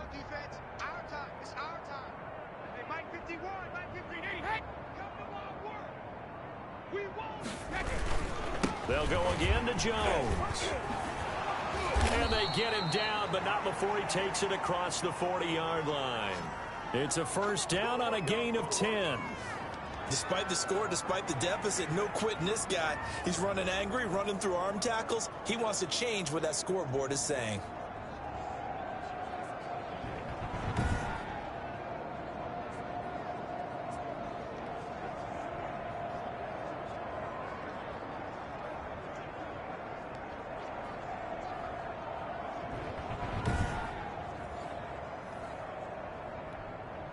After the run by Jones, here's 1st and 10. Shotgun now for Brady. Quickly to Gronkowski. That's caught. That catch good for only a couple. But the Brady-Gronk connection, certainly something to watch here with the Bucs in 2020. Of Tom Brady's 541 touchdown passes coming into 2020, Gronk's 78 were the most of any receiver. Brady's throw there complete. And he's out of bounds just before the midfield stripe at the 49. These guys have punted 4 times already, and they're staring at a 5th, barring a conversion here on 3rd down. They'll try and run for it with Jones. And Jones is not going to have the 1st down as they stop him short. That'll make it 4th down after a loss of 1. You got to figure the further they fall behind, the more you think that they'll get away from the run. They're trying to stick with it, but the results, they just aren't there.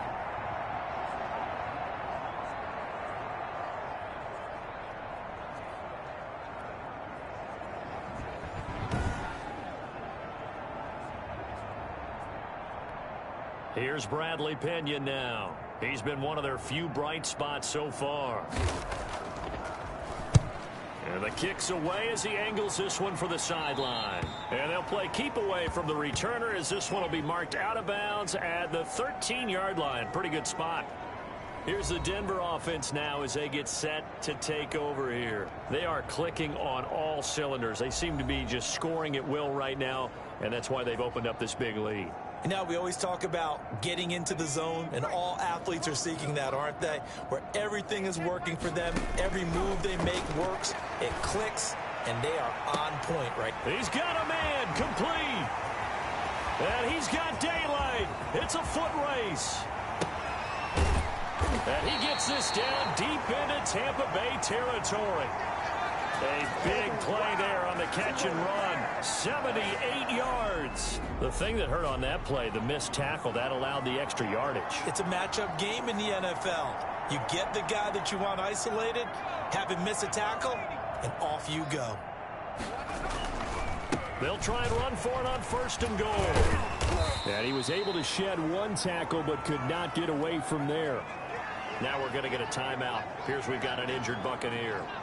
We'll step aside and get a report when we come back to Denver.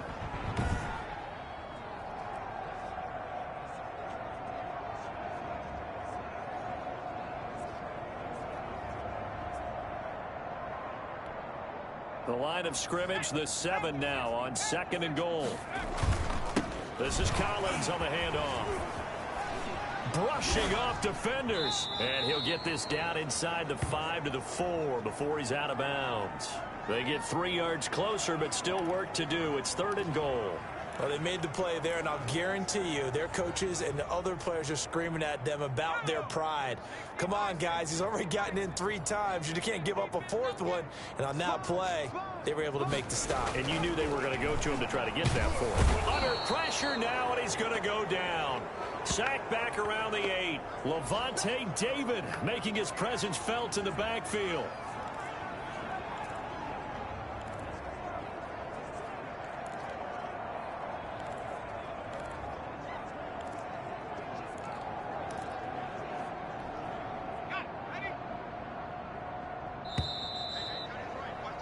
And they're not going to get to the line to run another play. So we will switch ends as the 3rd quarter has come to a close. You are watching the NFL on EA Sports.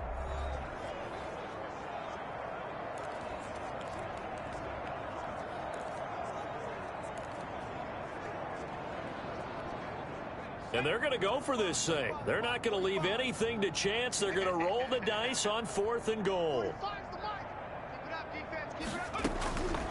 Now a shotgun snap as they'll look to throw.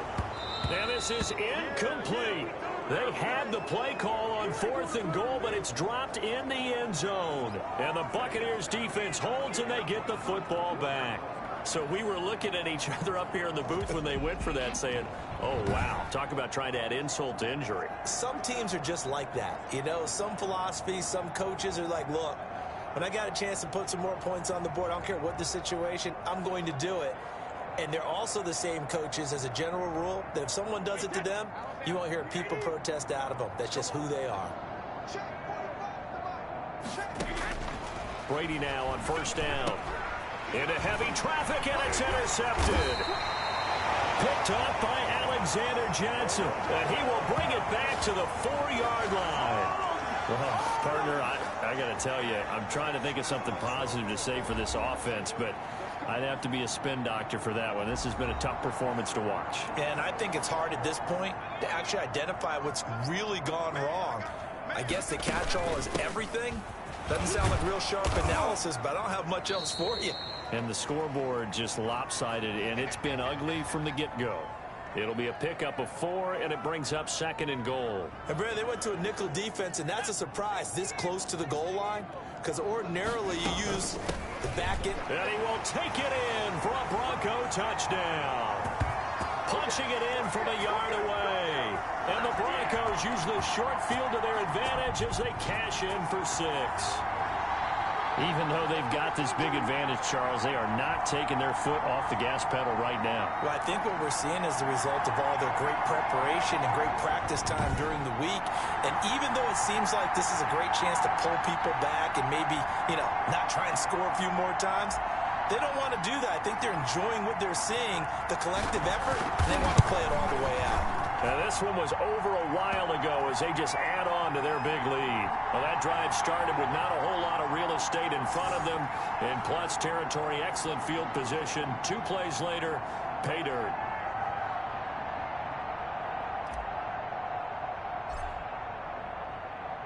After the touchdown, here's McManus now to kick it away. And this will not be returnable. It's out of the back of the end zone for a touchback. Now the Buccaneer offense gets set to take over. And let's face it, this drive is not going to have any bearing on this game, but it's kind of important for one reason, isn't it? It certainly is. You got to get points. And okay, all right, I'm being facetious here. But you get points, you feel a little bit better about yourself as you move on to the next one. They go back to the air here after the INT on the last drive. And he finds Gronk. And this will be a gain of 5 as he gets it to the 30. 5 yards on the catch there, brings up 2nd down. And there's a nice catch there by Rob Gronkowski. We all know the story. Came out of retirement, got himself traded to Tampa Bay from New England in order to reconnect with his favorite quarterback. And into heavy traffic, and it's intercepted. Isaac Yedem picks it. And he'll bring this one back to the 29. Yet another mistake after the interception there. And, gosh, you look up at the scoreboard. They just got to be thinking this one cannot get over fast enough. It certainly can't. And also what happens when you get this big of a deficit, you're supposed to make all the right throws, right? You're supposed to try and obviously get the ball to your own guys. But being down this big, you also take even more chances. And in this situation, that hasn't paid. And he is into the end zone for a Denver touchdown. Alex Collins, 29 yards. And the Broncos use the short field to their advantage. Hey, Jake. Cash in for 6. They seemingly just continue to score at will. And as great as it's been for the offense, you got to feel for that defense down there. I love how you use the word will, because both teams came into the game with the will to win. But one team has obviously imposed its will on the other and broken them. Because what we're seeing right now, wow, that's a defense that's in tatters after what they faced in this Pittsburgh ball game. played a lot better than what Tampa Bay has. At least Pittsburgh scored 10 points on me. Tampa Bay ain't scored nothing.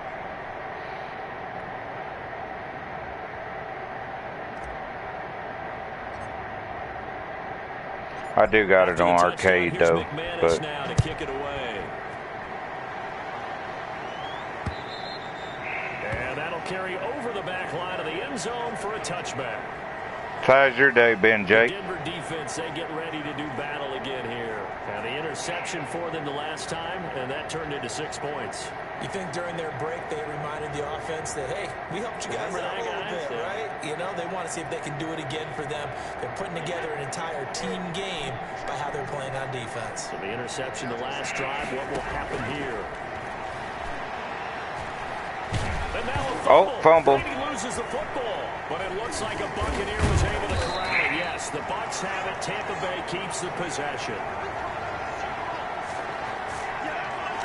Able to fall on it, but look where they recovered it. That's a big loss. A lot of bad news on that play for them, wasn't there?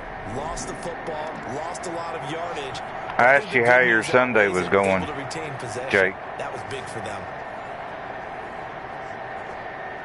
So they keep or how's your day going today, anyways?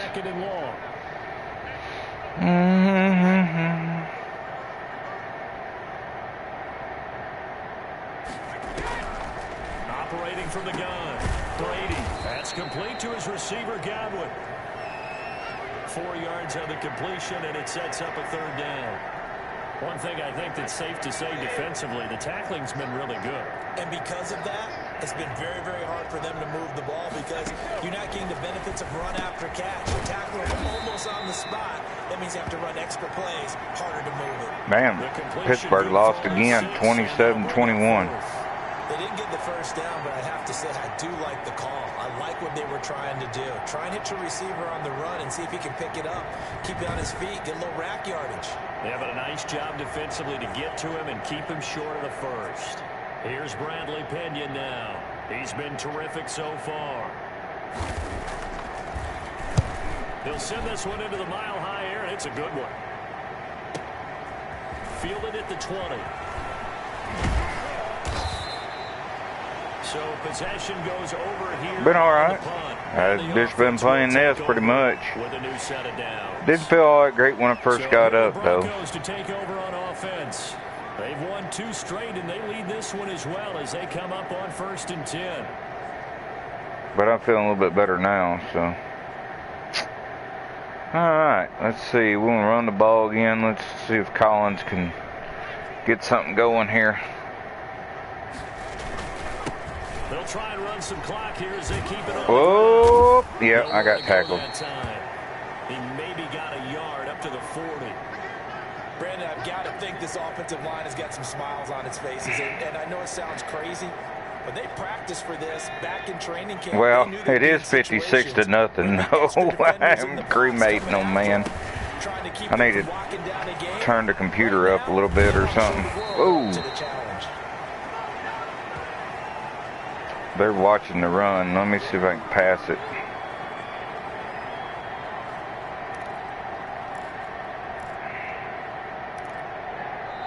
Uh-oh, 2-minute warning. Only 2 minutes left. 2 minutes remaining here in the 4th quarter of what has been a one-sided affair.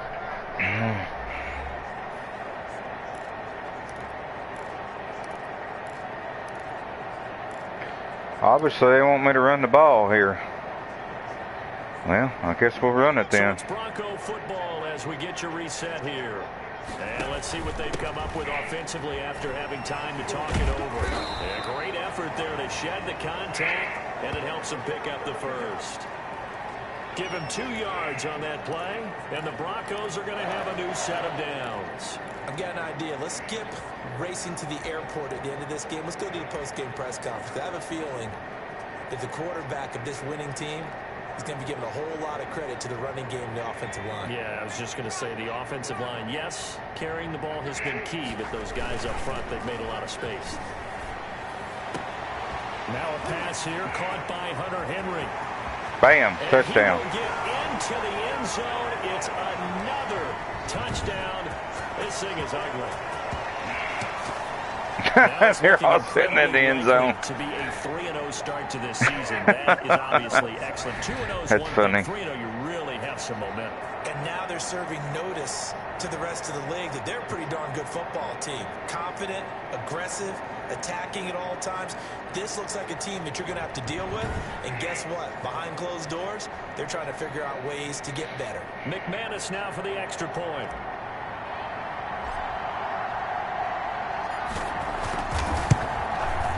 This one was over a while ago as they just add on. I appreciate you hanging out with me, Jake.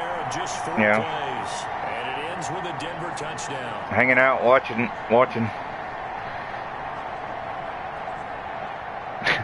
That was pretty cool, wasn't it?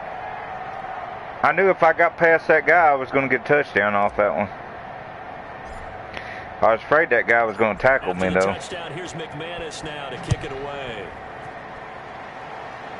And see, this is the thing about it. I've always noticed every time since I played any of the Madden games or any NCAA, you always kick it to the end zone because you don't want to give them a chance to run it back on you. What's the message if you're a coach for this final drive in a lopsided game like this?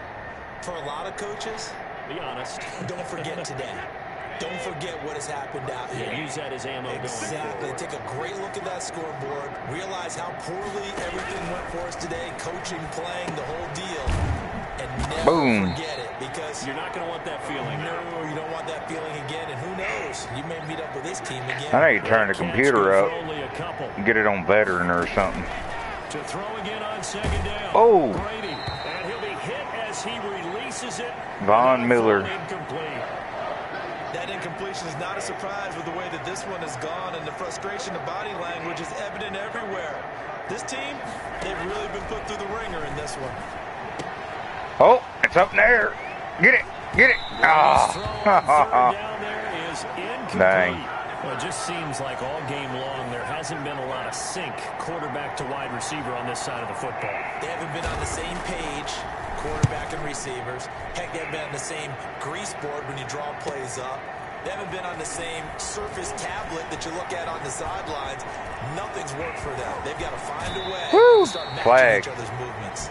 And he'll be out of bounds just shy of the 40.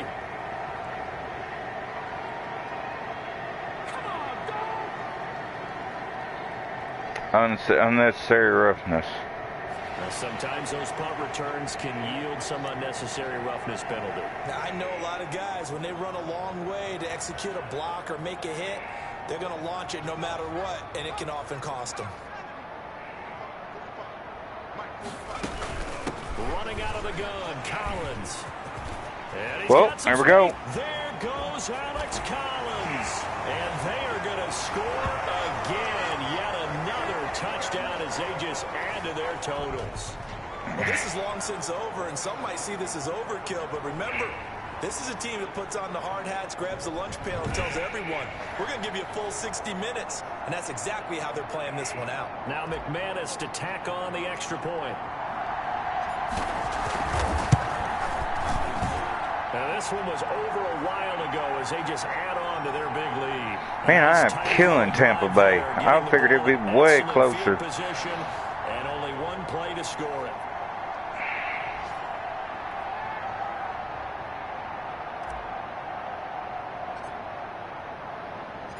After the touchdown, here's McManus now to kick it away. And they will not get a chance to return this one as it's through the end zone for a touchback. And Tampa Bay trots out there now. They are down big. They have not scored a single point. I don't know. Are they so defeated at this point you just want to get in the locker room, get the heck out of here? That is one way to approach it. Sometimes coaches say, that's it, okay? It hasn't worked all game. There's no sense in doing something now. Let's get out of here. No one gets hurt. But others will look at it and say, we still have an opportunity to do something. On the line. Exactly. You have pride on the line, execution as you look forward and get ready for your next game. Brady had all day that time. We're not going to quit. No matter what the battle is, we're going to finish this thing out. That catch good for only a couple. Throwing again on second down. Brady. Oh, threw it. Interception. Intercepted a third time. Oh, boy. Picked off by Bryce Callahan. And he takes this one back into the end zone. And the Bronco defense has a touchdown.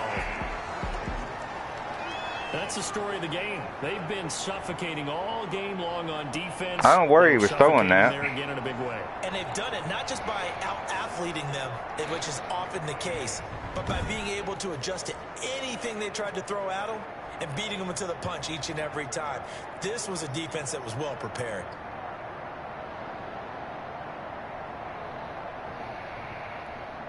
Now McManus for the extra point.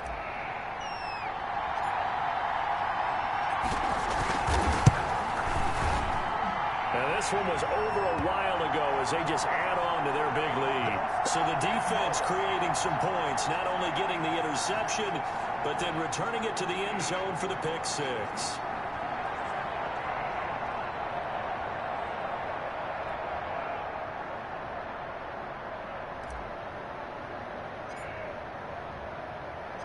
After the touchdown, here's McManus now to kick it away. And this will not be returnable. It's out of the back of the end zone for a touchback.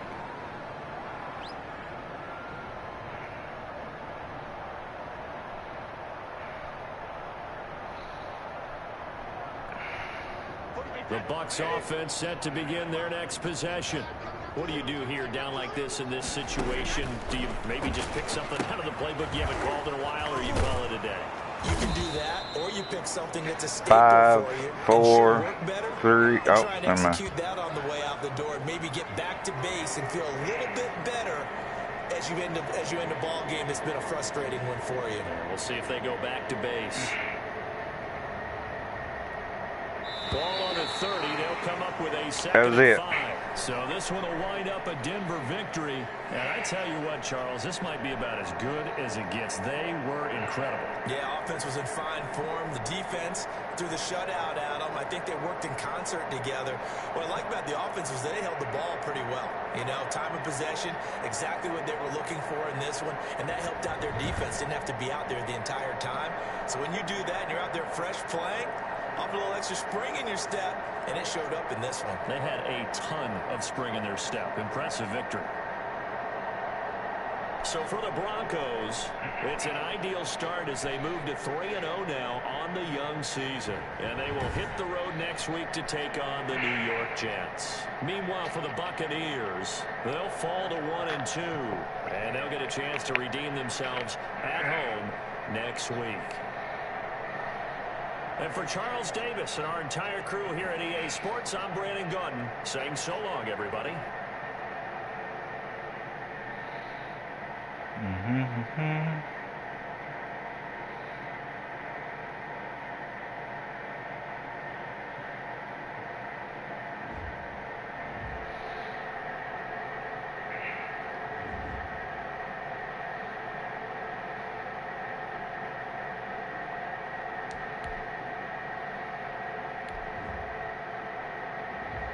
Scouting points are earned every week. Use all of your points because a portion of the remaining points will be lost when you advance the week.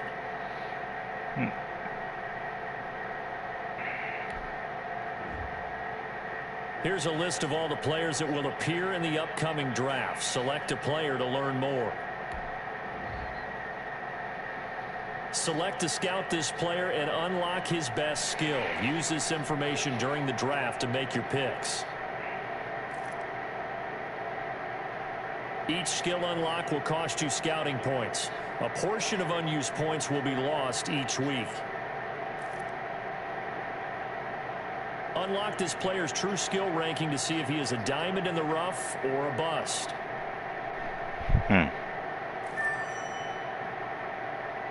You just found a diamond in the rough. Other teams will undervalue this player, and you may get the next Tom Brady.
Let's see.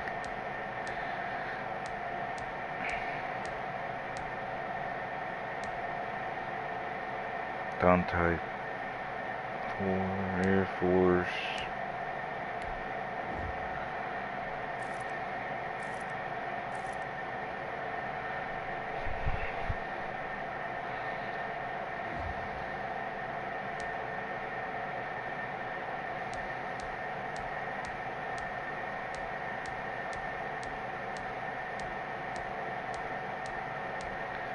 Well,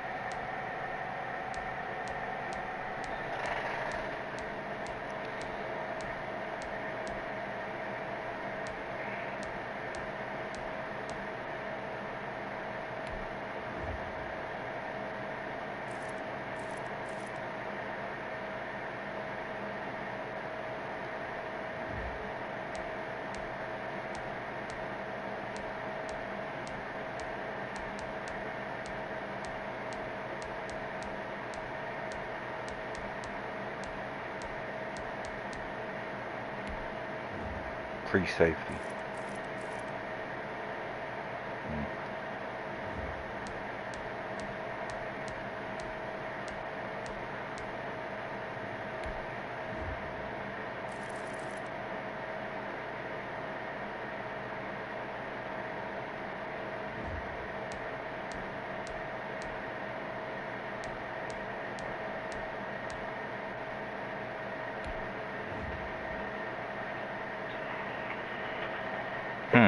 Must not have any more scouting points. Okay. Did I use them all? Yeah. 4 points available. I'll just leave it.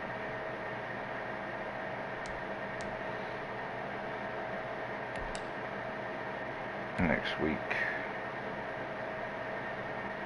Boom, boom, boom. Oh yeah, I just want to turn up the computer. Offensive coordinator. What is he saying?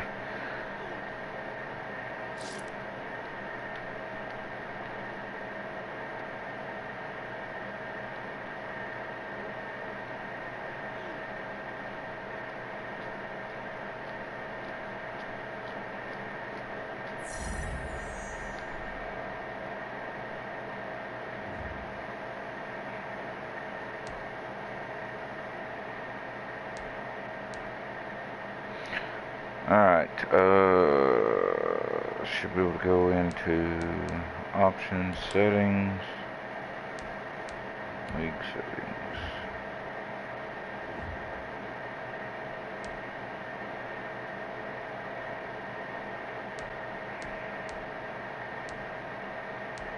We'll go pro and see how much that's better it is. Ba-dum-ba-bum.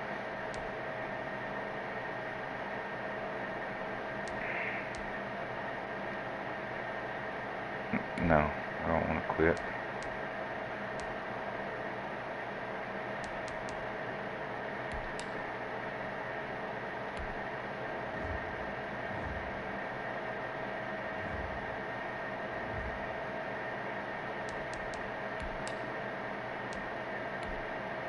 There we go. Week 3.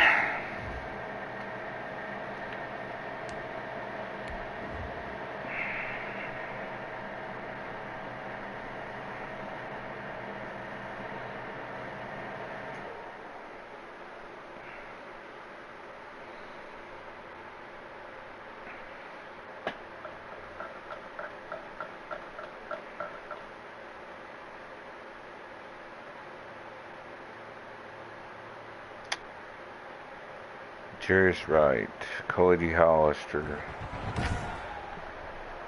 Tonight, from MetLife Stadium in New Jersey,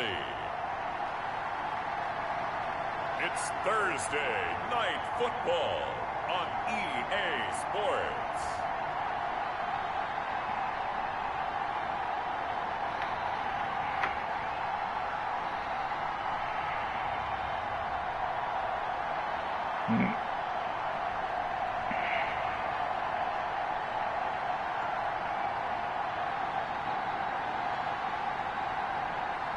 It's the New York Jets taking on the Denver Broncos.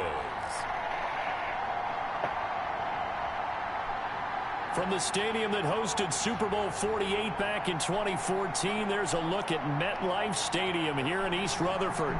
A few moments ago, the crowd here was on their feet as their beloved Jets made their way out of the tunnel. They're ready to go. We're ready to go, and it should be a good one as those New York Jets get set to face off with the Denver Broncos.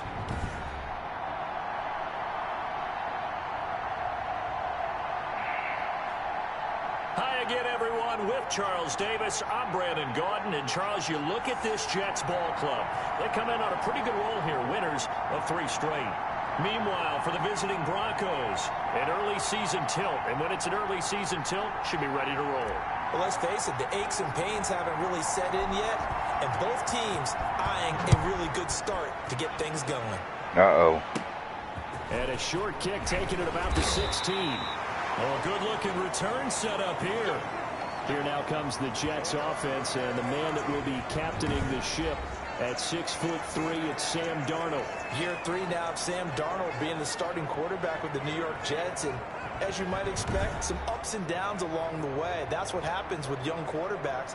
Last year, 19 touchdowns, 13 interceptions, had to play through some sickness and injury. But the Jets really believe in this guy and showed it by upgrading their offensive line in order to get him more protection moving forward. Hope they don't throw. Darnold on first down. And he's got his man out of the backfield. That's complete.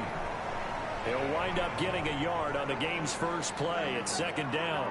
All defenses worry that whenever anyone catches the ball and has a head of steam come out of the backfield, it can turn into a big play with missed tackles or he runs through people. But they were right there waiting, and they stopped him for a minimal gain. Looking to throw again on 2nd down. Darnold is brought in by Jamison Crowder. And they get him down, but not before he takes it across the 40-yard line. 12 yards there and a first down.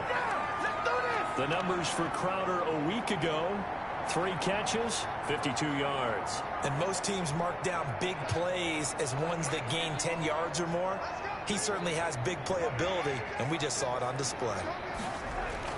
On first down, Darnold throwing middle, but it's incomplete. Threw it at his trying to feet. find his tight end, Chris Herndon, and that'll bring up 2nd down.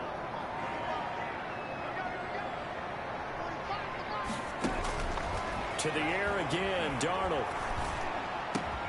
Got him in. It's Brashad Perriman. 9 yards, and that leaves him just short, so it'll be 3rd and less than a yard. Charles, Thursday night game, I think a lot of teams probably say shrink the playbook somewhat. Is that correct? I think you're right about that because you just don't have the amount of time that you have in a normal week to put in a full playbook. So as you said, you shrink the playbook, pick out the plays that work best for you. You know what else you're looking for? What's that? Who are the freshest guys? Coming off the last game to play on a Thursday night, guys have a little extra pep in their step. You go to them early and often. Darnold to his tight end, Herndon. First down, New York. Nice job keeping that opening drive alive, and they're in plus territory, that part of the field where you really want to convert on 3rd down. They did. Big-time pickup for them, and now I think the aggressive play callers think to themselves, this part of the field, I take my shot at the end zone, because the closer you get to the end zone, Jets is moving the ball. Gets condensed. Makes it a lot The tougher Jets to run those routes. You still got a chance to actually run past people right now. Take your shot at the end zone early in the down and distance count.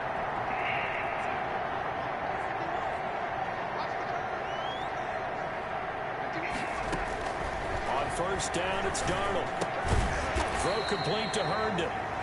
They'll contain him to just 4. 2nd down. And how about this first drive? They're being aggressive, slinging it around. Really confident, too, because they're not trying to fool them with running plays, throwing it, and they're being very successful right now. And he's going to be met at the line of scrimmage and taken down. No gain on the play there, so they're left with a 3rd down and 6.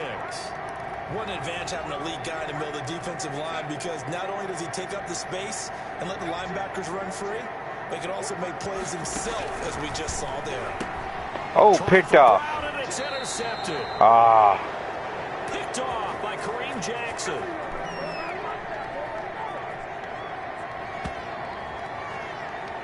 So here are the Broncos backed up to start their initial drive. And out will come the leader of this offense, and that, of course, is their signal caller. And they are in rhythm on offense because of him. I mean, right now, he's got everything going the way he wants to, finding the receivers the way he wants to, looking over defenses. No interceptions is the number I lock in on. Before a touchdown pass isn't so bad either. Yeah, what a game he had last week. Here's the first carry for Alex Collins.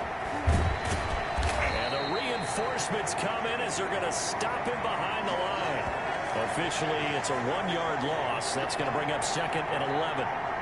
This defense is a difficult one to prepare for, one of the best in the league.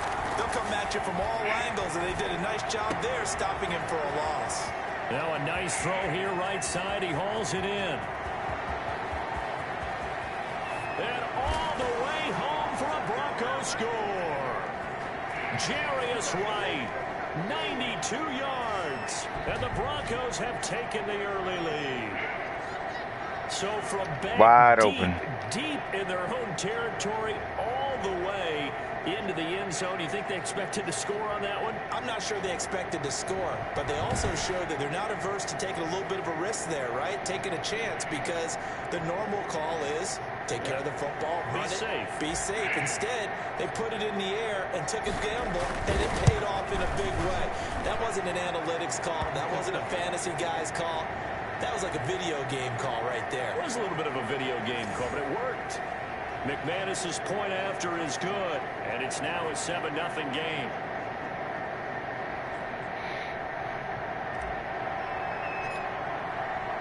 After the touchdown, here's McManus now to kick it away. This will make it into the end zone. And Davis content just to bring this out to the 25-yard line. Back on the field come the New York Jets for their second drive. And they had a nice little drive going last time. Threw the interception in the red zone. Costly. Bad enough to throw it anywhere, but that drives coaches insane when they're thinking about, hey, we got a shot at points already. We're already in a spot where you're thinking you got 3 on the board for sure, and to come away with nothing. Flag. That's a really tough one for them to swallow. Yeah, will they make up for it? Holding on the offense. That one whistled against a big right tackle. You'd think being able to fire out and block, it'd be a lot easier to not commit a holding penalty, but it's tough to keep those guys right in front, isn't it? Here's Darnold. He's got Herndon, his tight end. 5 yards on the pickup, and it'll bring up a 2nd and 13. Well, they weren't able to make anything really big out of that, but it's not a bad idea to find your tight end and give him an easy completion and keep moving things forward. Almost as bread and butter as a good running back dive play. To throw again on 2nd down. Darnold is going to find his running back. It's complete. And he'll wind up losing yardage here back at the 21-yard line. Just a loss of a yard there, but it's not going to help. Now they face a 3rd and 14. Now that screen there on 2nd down certainly didn't develop how they had hoped. Is that one they should have even tried, or is that one the quarterback sticks in his pocket? I think the latter. I like what you said there, because trying is one thing. We can second guess just about every call. But in this case, when you realize that it's broken down, just throw it at the feet of your intended receiver so that no one can pick it off, right? You don't have the ball tipped up in the air. Holy cow. That was a hell of a pass. The Jets first down as they're able to get the 3rd down conversion. Wow. Able to convert on 3rd and 14. Might have a game on us.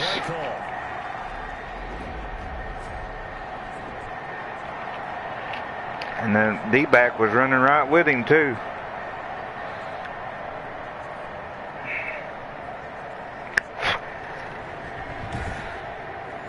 We'll see. We'll see what happens here.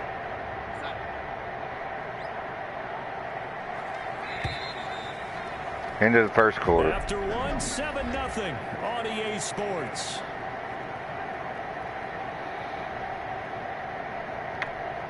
Boom, boom, boom, boom, boom.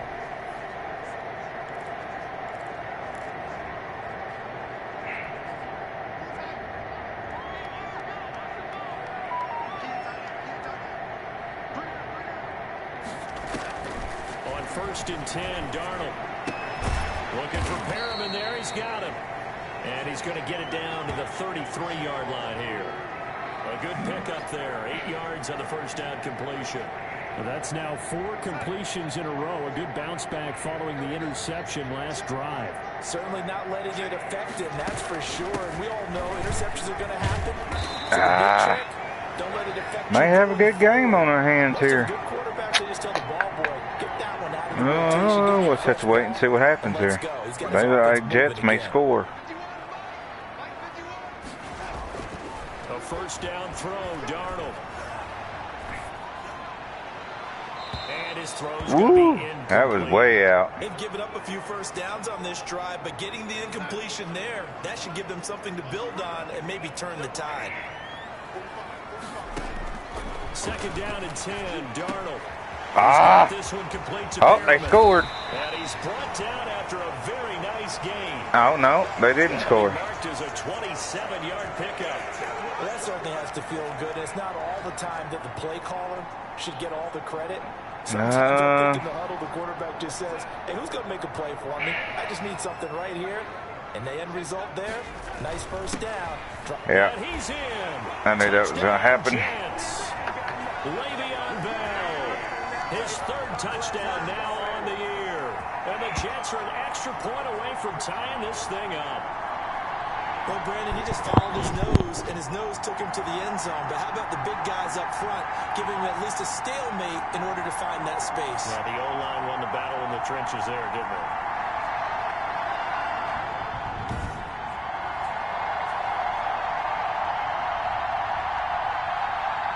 On for the extra point, Giorgio Tavecchio.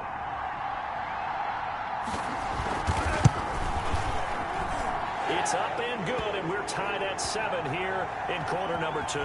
So that drive goes 8 plays, and it ends with a Le'Veon Bell touchdown run.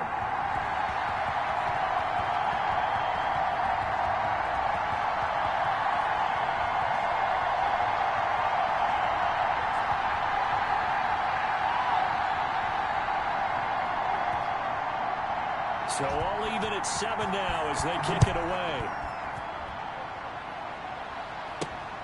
This will be fielded inside the 5. And he'll take it up past the 25 to the 26-yard line.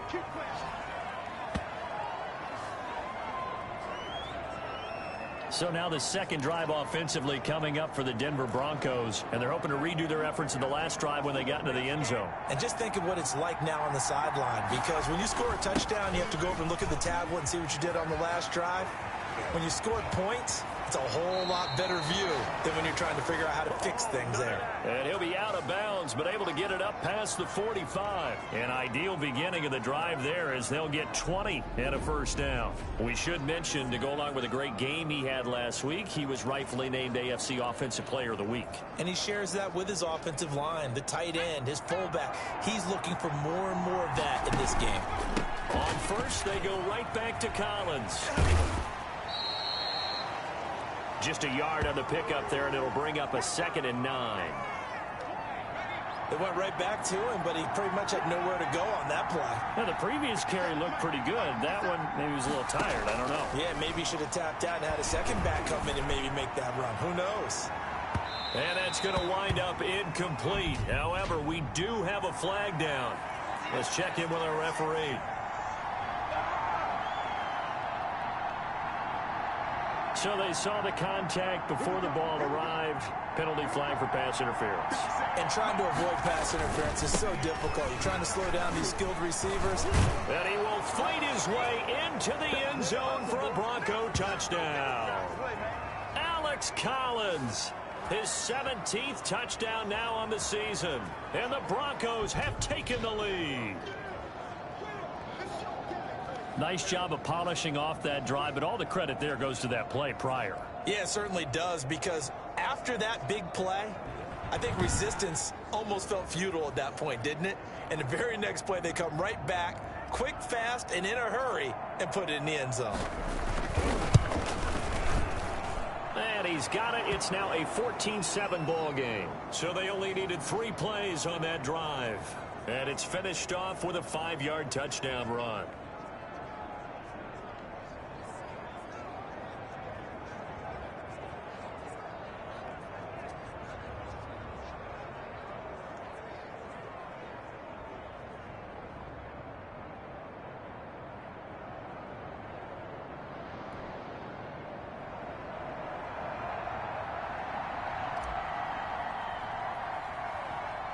After the touchdown, here's McManus now to kick it away. Returnable here for Davis. Solid return, pretty good field position. They'll start at the 32. And New York set to take the field. And they'll be looking to build off of a nice drive last time, a drive that really relied on the quarterback. Making good decisions, distributing the ball well, distributing it accurately, keeping it away from danger. A really nicely run drive. But now the defense, what adjustments do they need to make in the passing game? Pass rush, pass rush, pass rush. Whether it's the guys up front or maybe you bring additional guys, but you've got to disrupt the timing of them throwing the football. We'll see if they can disrupt it here. On second down now, it's Bell. And he gets this one to midfield before he's brought down. It's a pickup of 17 and a first down. Carry there by Le'Veon Bell. And he's just trying to get back to the form he exhibited in Pittsburgh when he was one of the top backs in the NFL.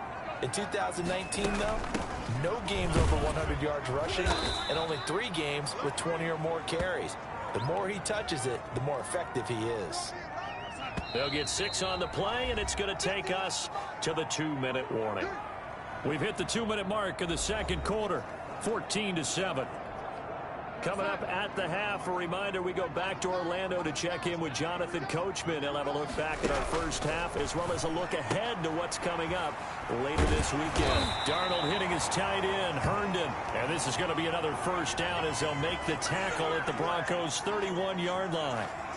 That one goes for 13 yards, and it moves the sticks. Darnold with a throw caught by Perriman. And inside the 20 before he's brought down. Back-to-back nice plays, 12 yards that time, and a first down. From the red zone now, they'll look to throw. That's going to be caught at the 10-yard line. And he's going to get a solid gain of 9 before being brought down. Second and right at a yard. 14-7, and they're driving. He's going to want to take a break. That's his 5th catch. Yeah, they've really been targeting the tight end. The Jets are going to use the first of their timeouts as the stoppage will come with a little under a minute to go in this first half. Ball resting on the 10-yard line. It's 2nd and 1. Darnold to throw again. Oh, he threw it way over in the end zone. That one doesn't find its target, but all in all, he's been much sharper this week. He was under 50% a week ago, and now he's up over 70%. Well, you know it's standard for quarterbacks and receivers get together for a little extra time each and every day. Get him, Miller. Oh. They got together for a lot of extra time this week to try and improve that passing percentage, and it's worked out quite well. Good work by that Bronco defense, and it leads to a 4th down. Well, Brandon, we see why it's a team game there because there's a sigh of relief that they just released defensively. If he's able to get that one away, that's likely a touchdown. But instead, that pressure from the front got to him and forced the incompletion. You're right. He had him open just a split second too late on the release.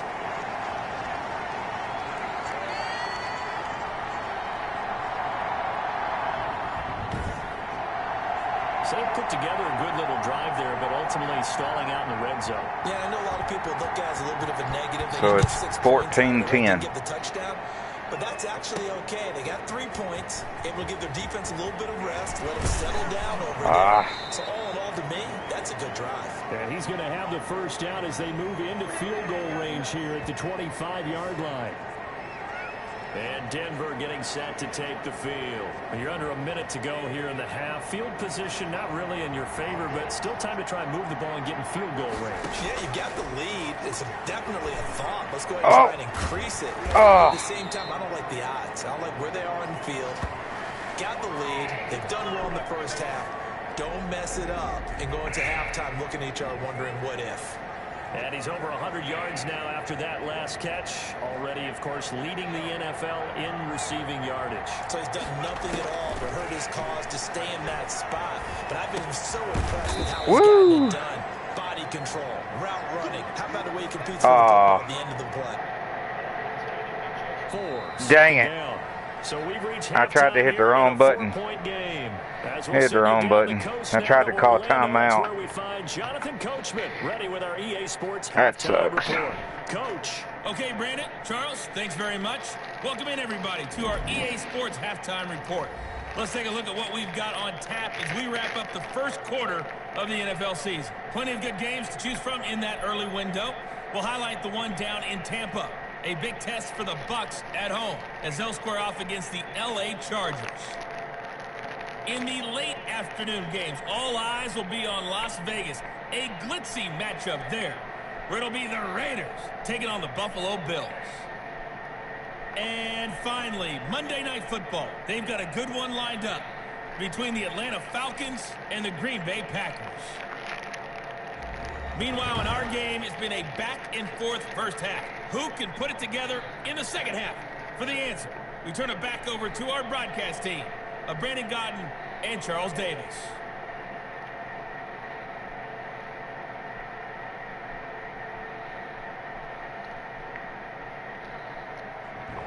All right, Coach, thank you, and we welcome everyone back for quarter number 3.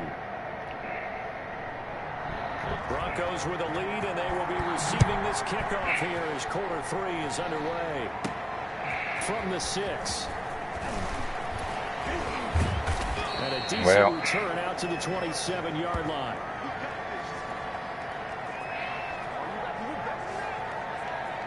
So here are the Broncos to take over on offense. They're on a 3-game winning streak, and right now looking good in this one as well.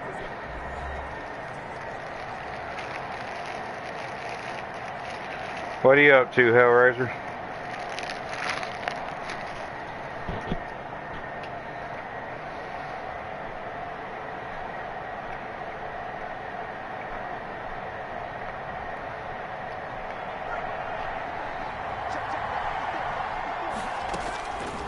They'll try and start this drive in the air.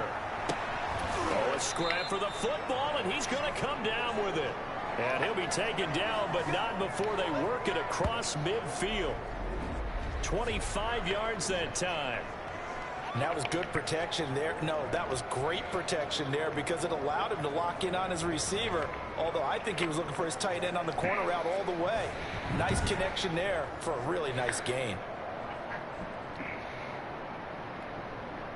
So in Jet territory now. Here's 1st and 10 at the 48-yard line. Out of the gun, this is Collins. And bulldozing through multiple tackles. He'll get a nice chunk there on the can't get nothing going on the ground. That's a really nice job by them picking up the run blitz and detecting it and blocking it and turning it into a nice run. Really? Sometimes you think if you blitz a running play, you're going to smother it. But a lot of the blitzers, they come in a little bit high. They don't have great leverage, and they're easily blocked and turned to the side. They'll need to get this to the 38. That's where the first down marker is here on 3rd. Out of the gun, they'll look to throw. And the throw there going to be incomplete. Pierre Desir able to get a hand in and make that play.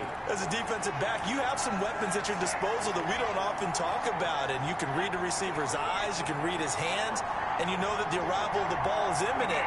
And that allows you to make a play on it and oftentimes knock it away. Why is it not throwing the ball? Got a man, it's right. Holy cow. He goes down, but not before getting this inside the 25.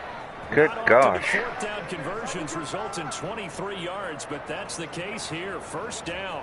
Well, there's your leading receiver in the NFL in terms of yardage, putting on another clinic, well over 100 yards. Are we taking notes? We should be, right? Because I'm going to go back and watch this tape and really enjoy what I'm seeing. The route running, competing. Can't get nothing going on rushing. Down a defense.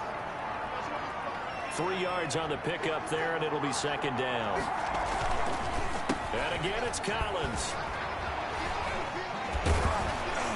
And he's going to get this down close to a first at about the Jets' 14. A gain of 3 last play. This time they double it and pick up 6. This will be play number 7 on the drive. 3rd and a yard. Here's Collins. And he'll be taken down at the 2-yard line. They're able to convert on 3rd down, and that sets up a 1st and goal. Looks to me like maybe there's a little attrition setting in with this drive. Because when you see that type of a run, I get the feeling the defense get a little bit tired. And that's the last thing they need, especially when they... And he'll get in! Touchdown, Denver! Alex Collins, his 2nd TD of the game and 18th of the year. And the Broncos push further out in front. Circle that drive because that might be one to remember. Well executed to give them a little cushion. Well, let's take it into the boxing ring. You talk about them commanding it, keeping the fight where they wanted to, whether it was in the center of the ring or putting them on the ropes because it was jab, jab, jab. And finally, the haymaker to put that drive away. It's good, and it's 21-10. A good drive that time as they go 9 plays in all. And it's culminated by a 2-yard touchdown run.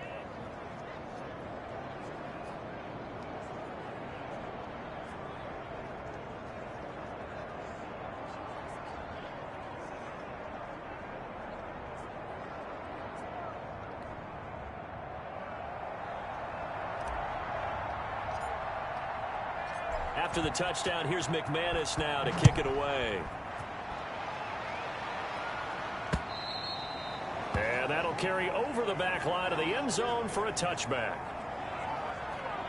So here's the Jets offense now as they get ready for their first possession of the second half. And their halftime hole now even deeper, and they need a big drive here just to answer the first touchdown of the second half scored against them. They were down at the half. Now, as you mentioned, they're down a little bit bigger, but no time for discouragement. Just got to get back to it, right? Put your shoulder against the boulder and start pushing and try and get back to where you were to start the half. They'll start out on the ground with Bell. He's going to be dropped following a pickup of 7 past the 30 to the 32. They'll operate from the 32-yard line here, 2nd and 3. Again, it's Bell. And this time not as successful as he'll get back to the line of scrimmage and no more. This offense in desperate need of a conversion as they come up on 3rd down.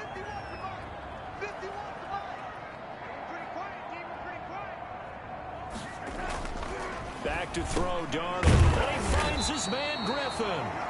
And he is going to have a Jets first down by a couple of yards as they're able to get 4 there on 3rd and 2. Under a minute to go in this 3rd quarter as they come up 1st and 10. Well, sometimes our pregame meetings do pay off, don't they? What did the guys in the locker room call him? Well, they said it with a chuckle. They called him Old Reliable. Yeah, that means he doesn't move quite as fast as he used to, but he still knows all the tricks, doesn't he? Even that little gentle push-off in order to get open, he finds a way to pick up a first down. On 2nd and 9, Darnold incomplete.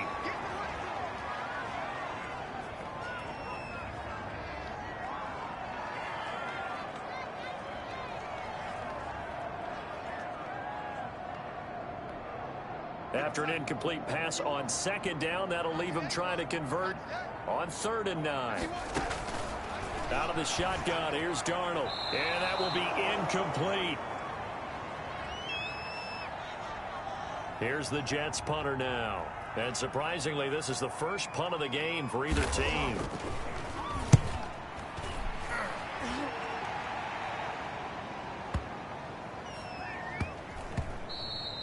And no one there to stop it. Hits at the 8, but it carries all the way into the end zone for a touchback.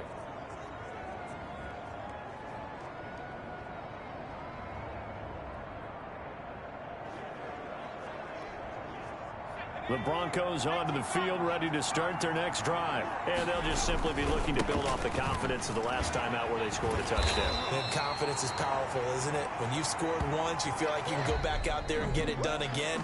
Doesn't matter what the defense throws at them. They feel like they're in a groove right now, and they want to get out there and show it. Yeah, hoping to stay in that groove here this go-around. They go again with Collins. Shrugs him off. And he'll find some space up to about the 25. And he's able to get more than half of what they needed. That brings up a 3rd and 5.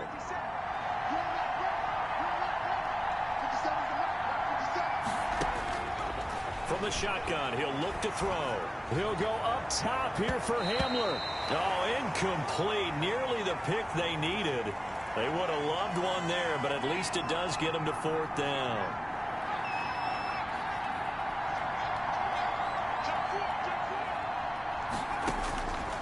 Now a shotgun snap as they'll look to throw. And right with it here over the middle. And they work this well upfield across the 45. So not only do they convert on 4th, but they pick up 22 yards in the process. Felt compelled to go for it there on 4th down, trailing in the 4th quarter. They got it done. And there's always a lot of pressure on a 4th down call. Doesn't matter the distance. You still have to get it done, as you noted, and they did.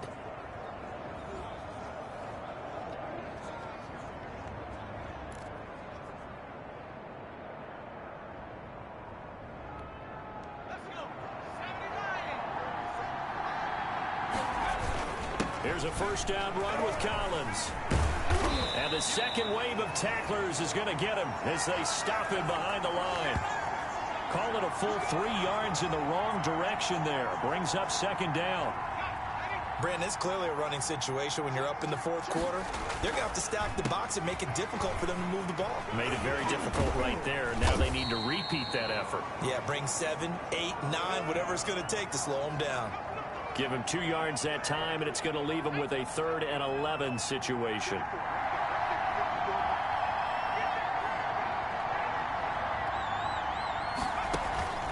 On play action, they'll throw.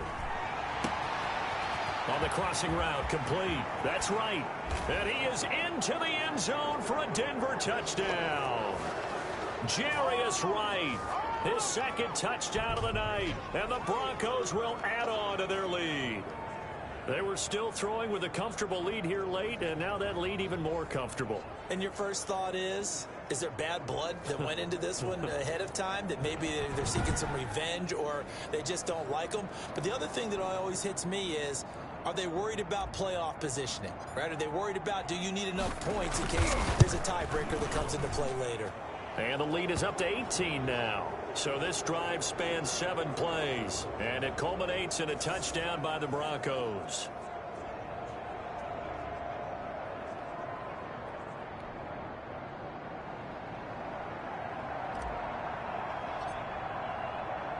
After the touchdown, here's McManus now to kick it away. Now this will make it into the end zone. And Davis content just to bring this out to the 25-yard line.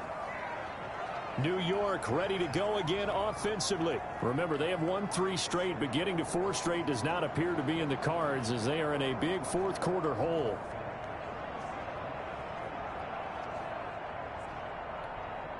Darnold going to lead the Jets up now, 1st and 10 at their own 25-yard line.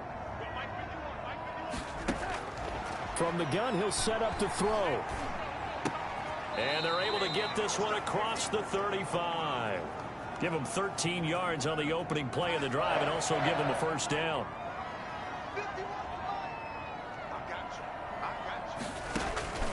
A shotgun snap for Darnold. That's caught out left by Perriman.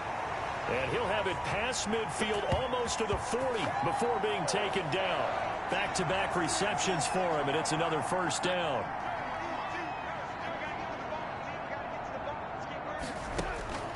Darnold from the gun. Crowder's got it over the middle. And this will leave him a yard short. Nice pickup of 9 yards on 1st down. Nothing fancy on 1st down, but a very consistent type of a play. Hit that slant.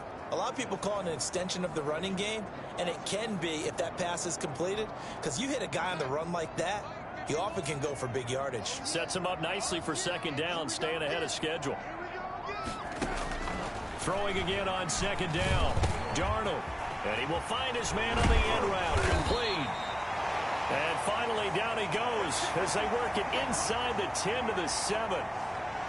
A really nice gain of 25 yards.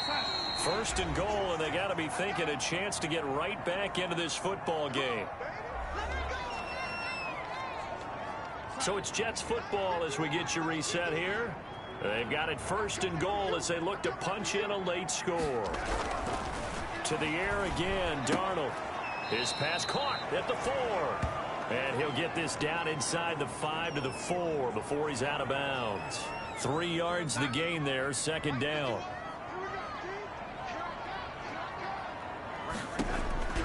Again, Darnold. Looking end zone, but it's incomplete.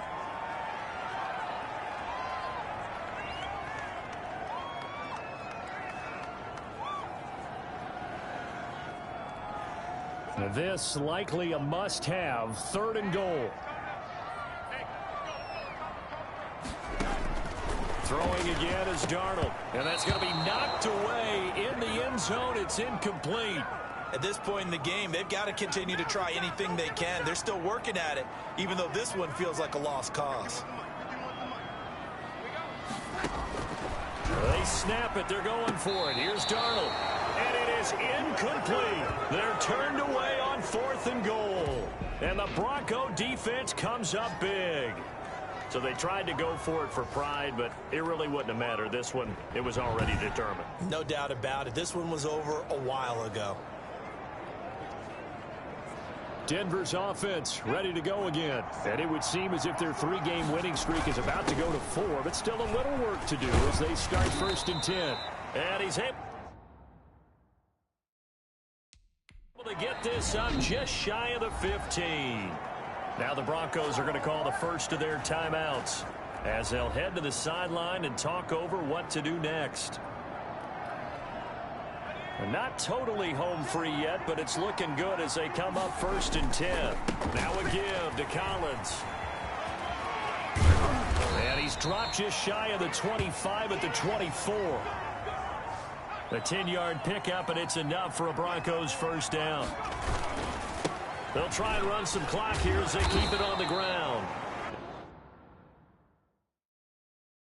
And he'll take this one up close to the 25-yard line. Now the Broncos going to use the second of their timeouts as they'll head to the sideline and talk over what to do next.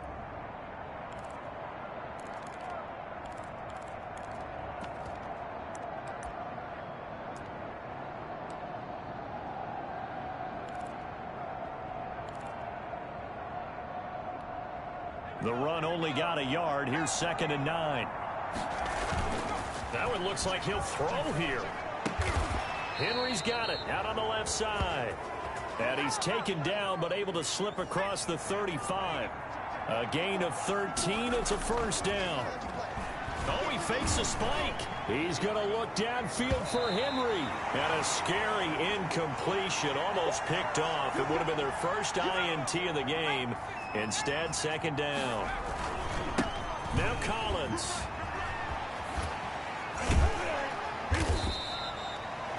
Nine yards, not quite enough, and they'll be left now with 3rd and 1.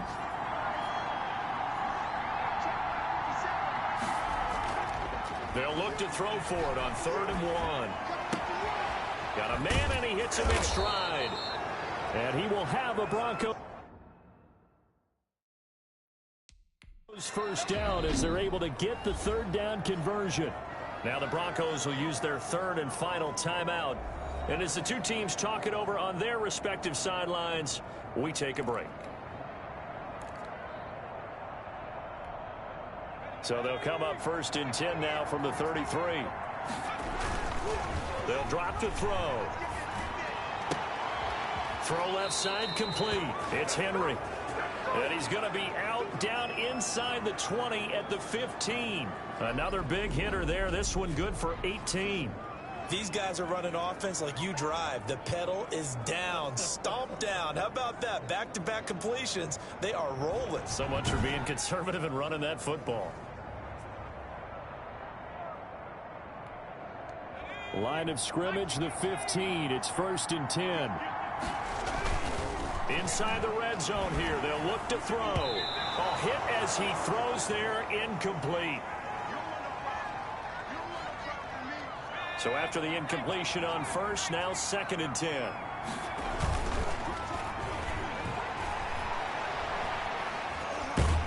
Under a heavy rush, and down he goes.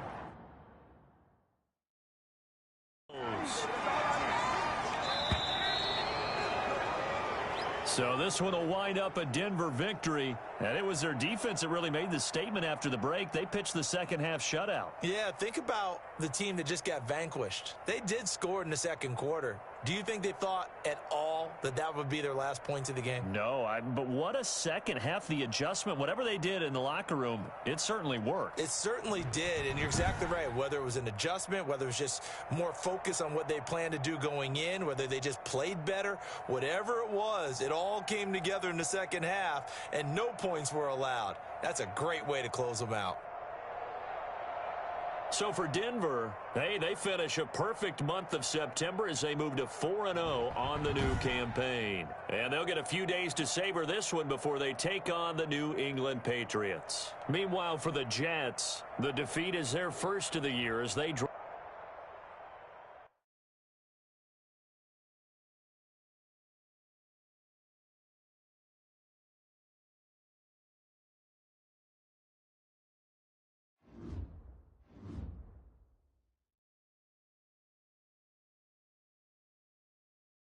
All right, everybody. I appreciate you watching. Just like I said, I was just hanging out and playing this. Appreciate everybody stopping by, hanging out for a little bit. But that's where I'm going to call it right here. Y'all have a good one.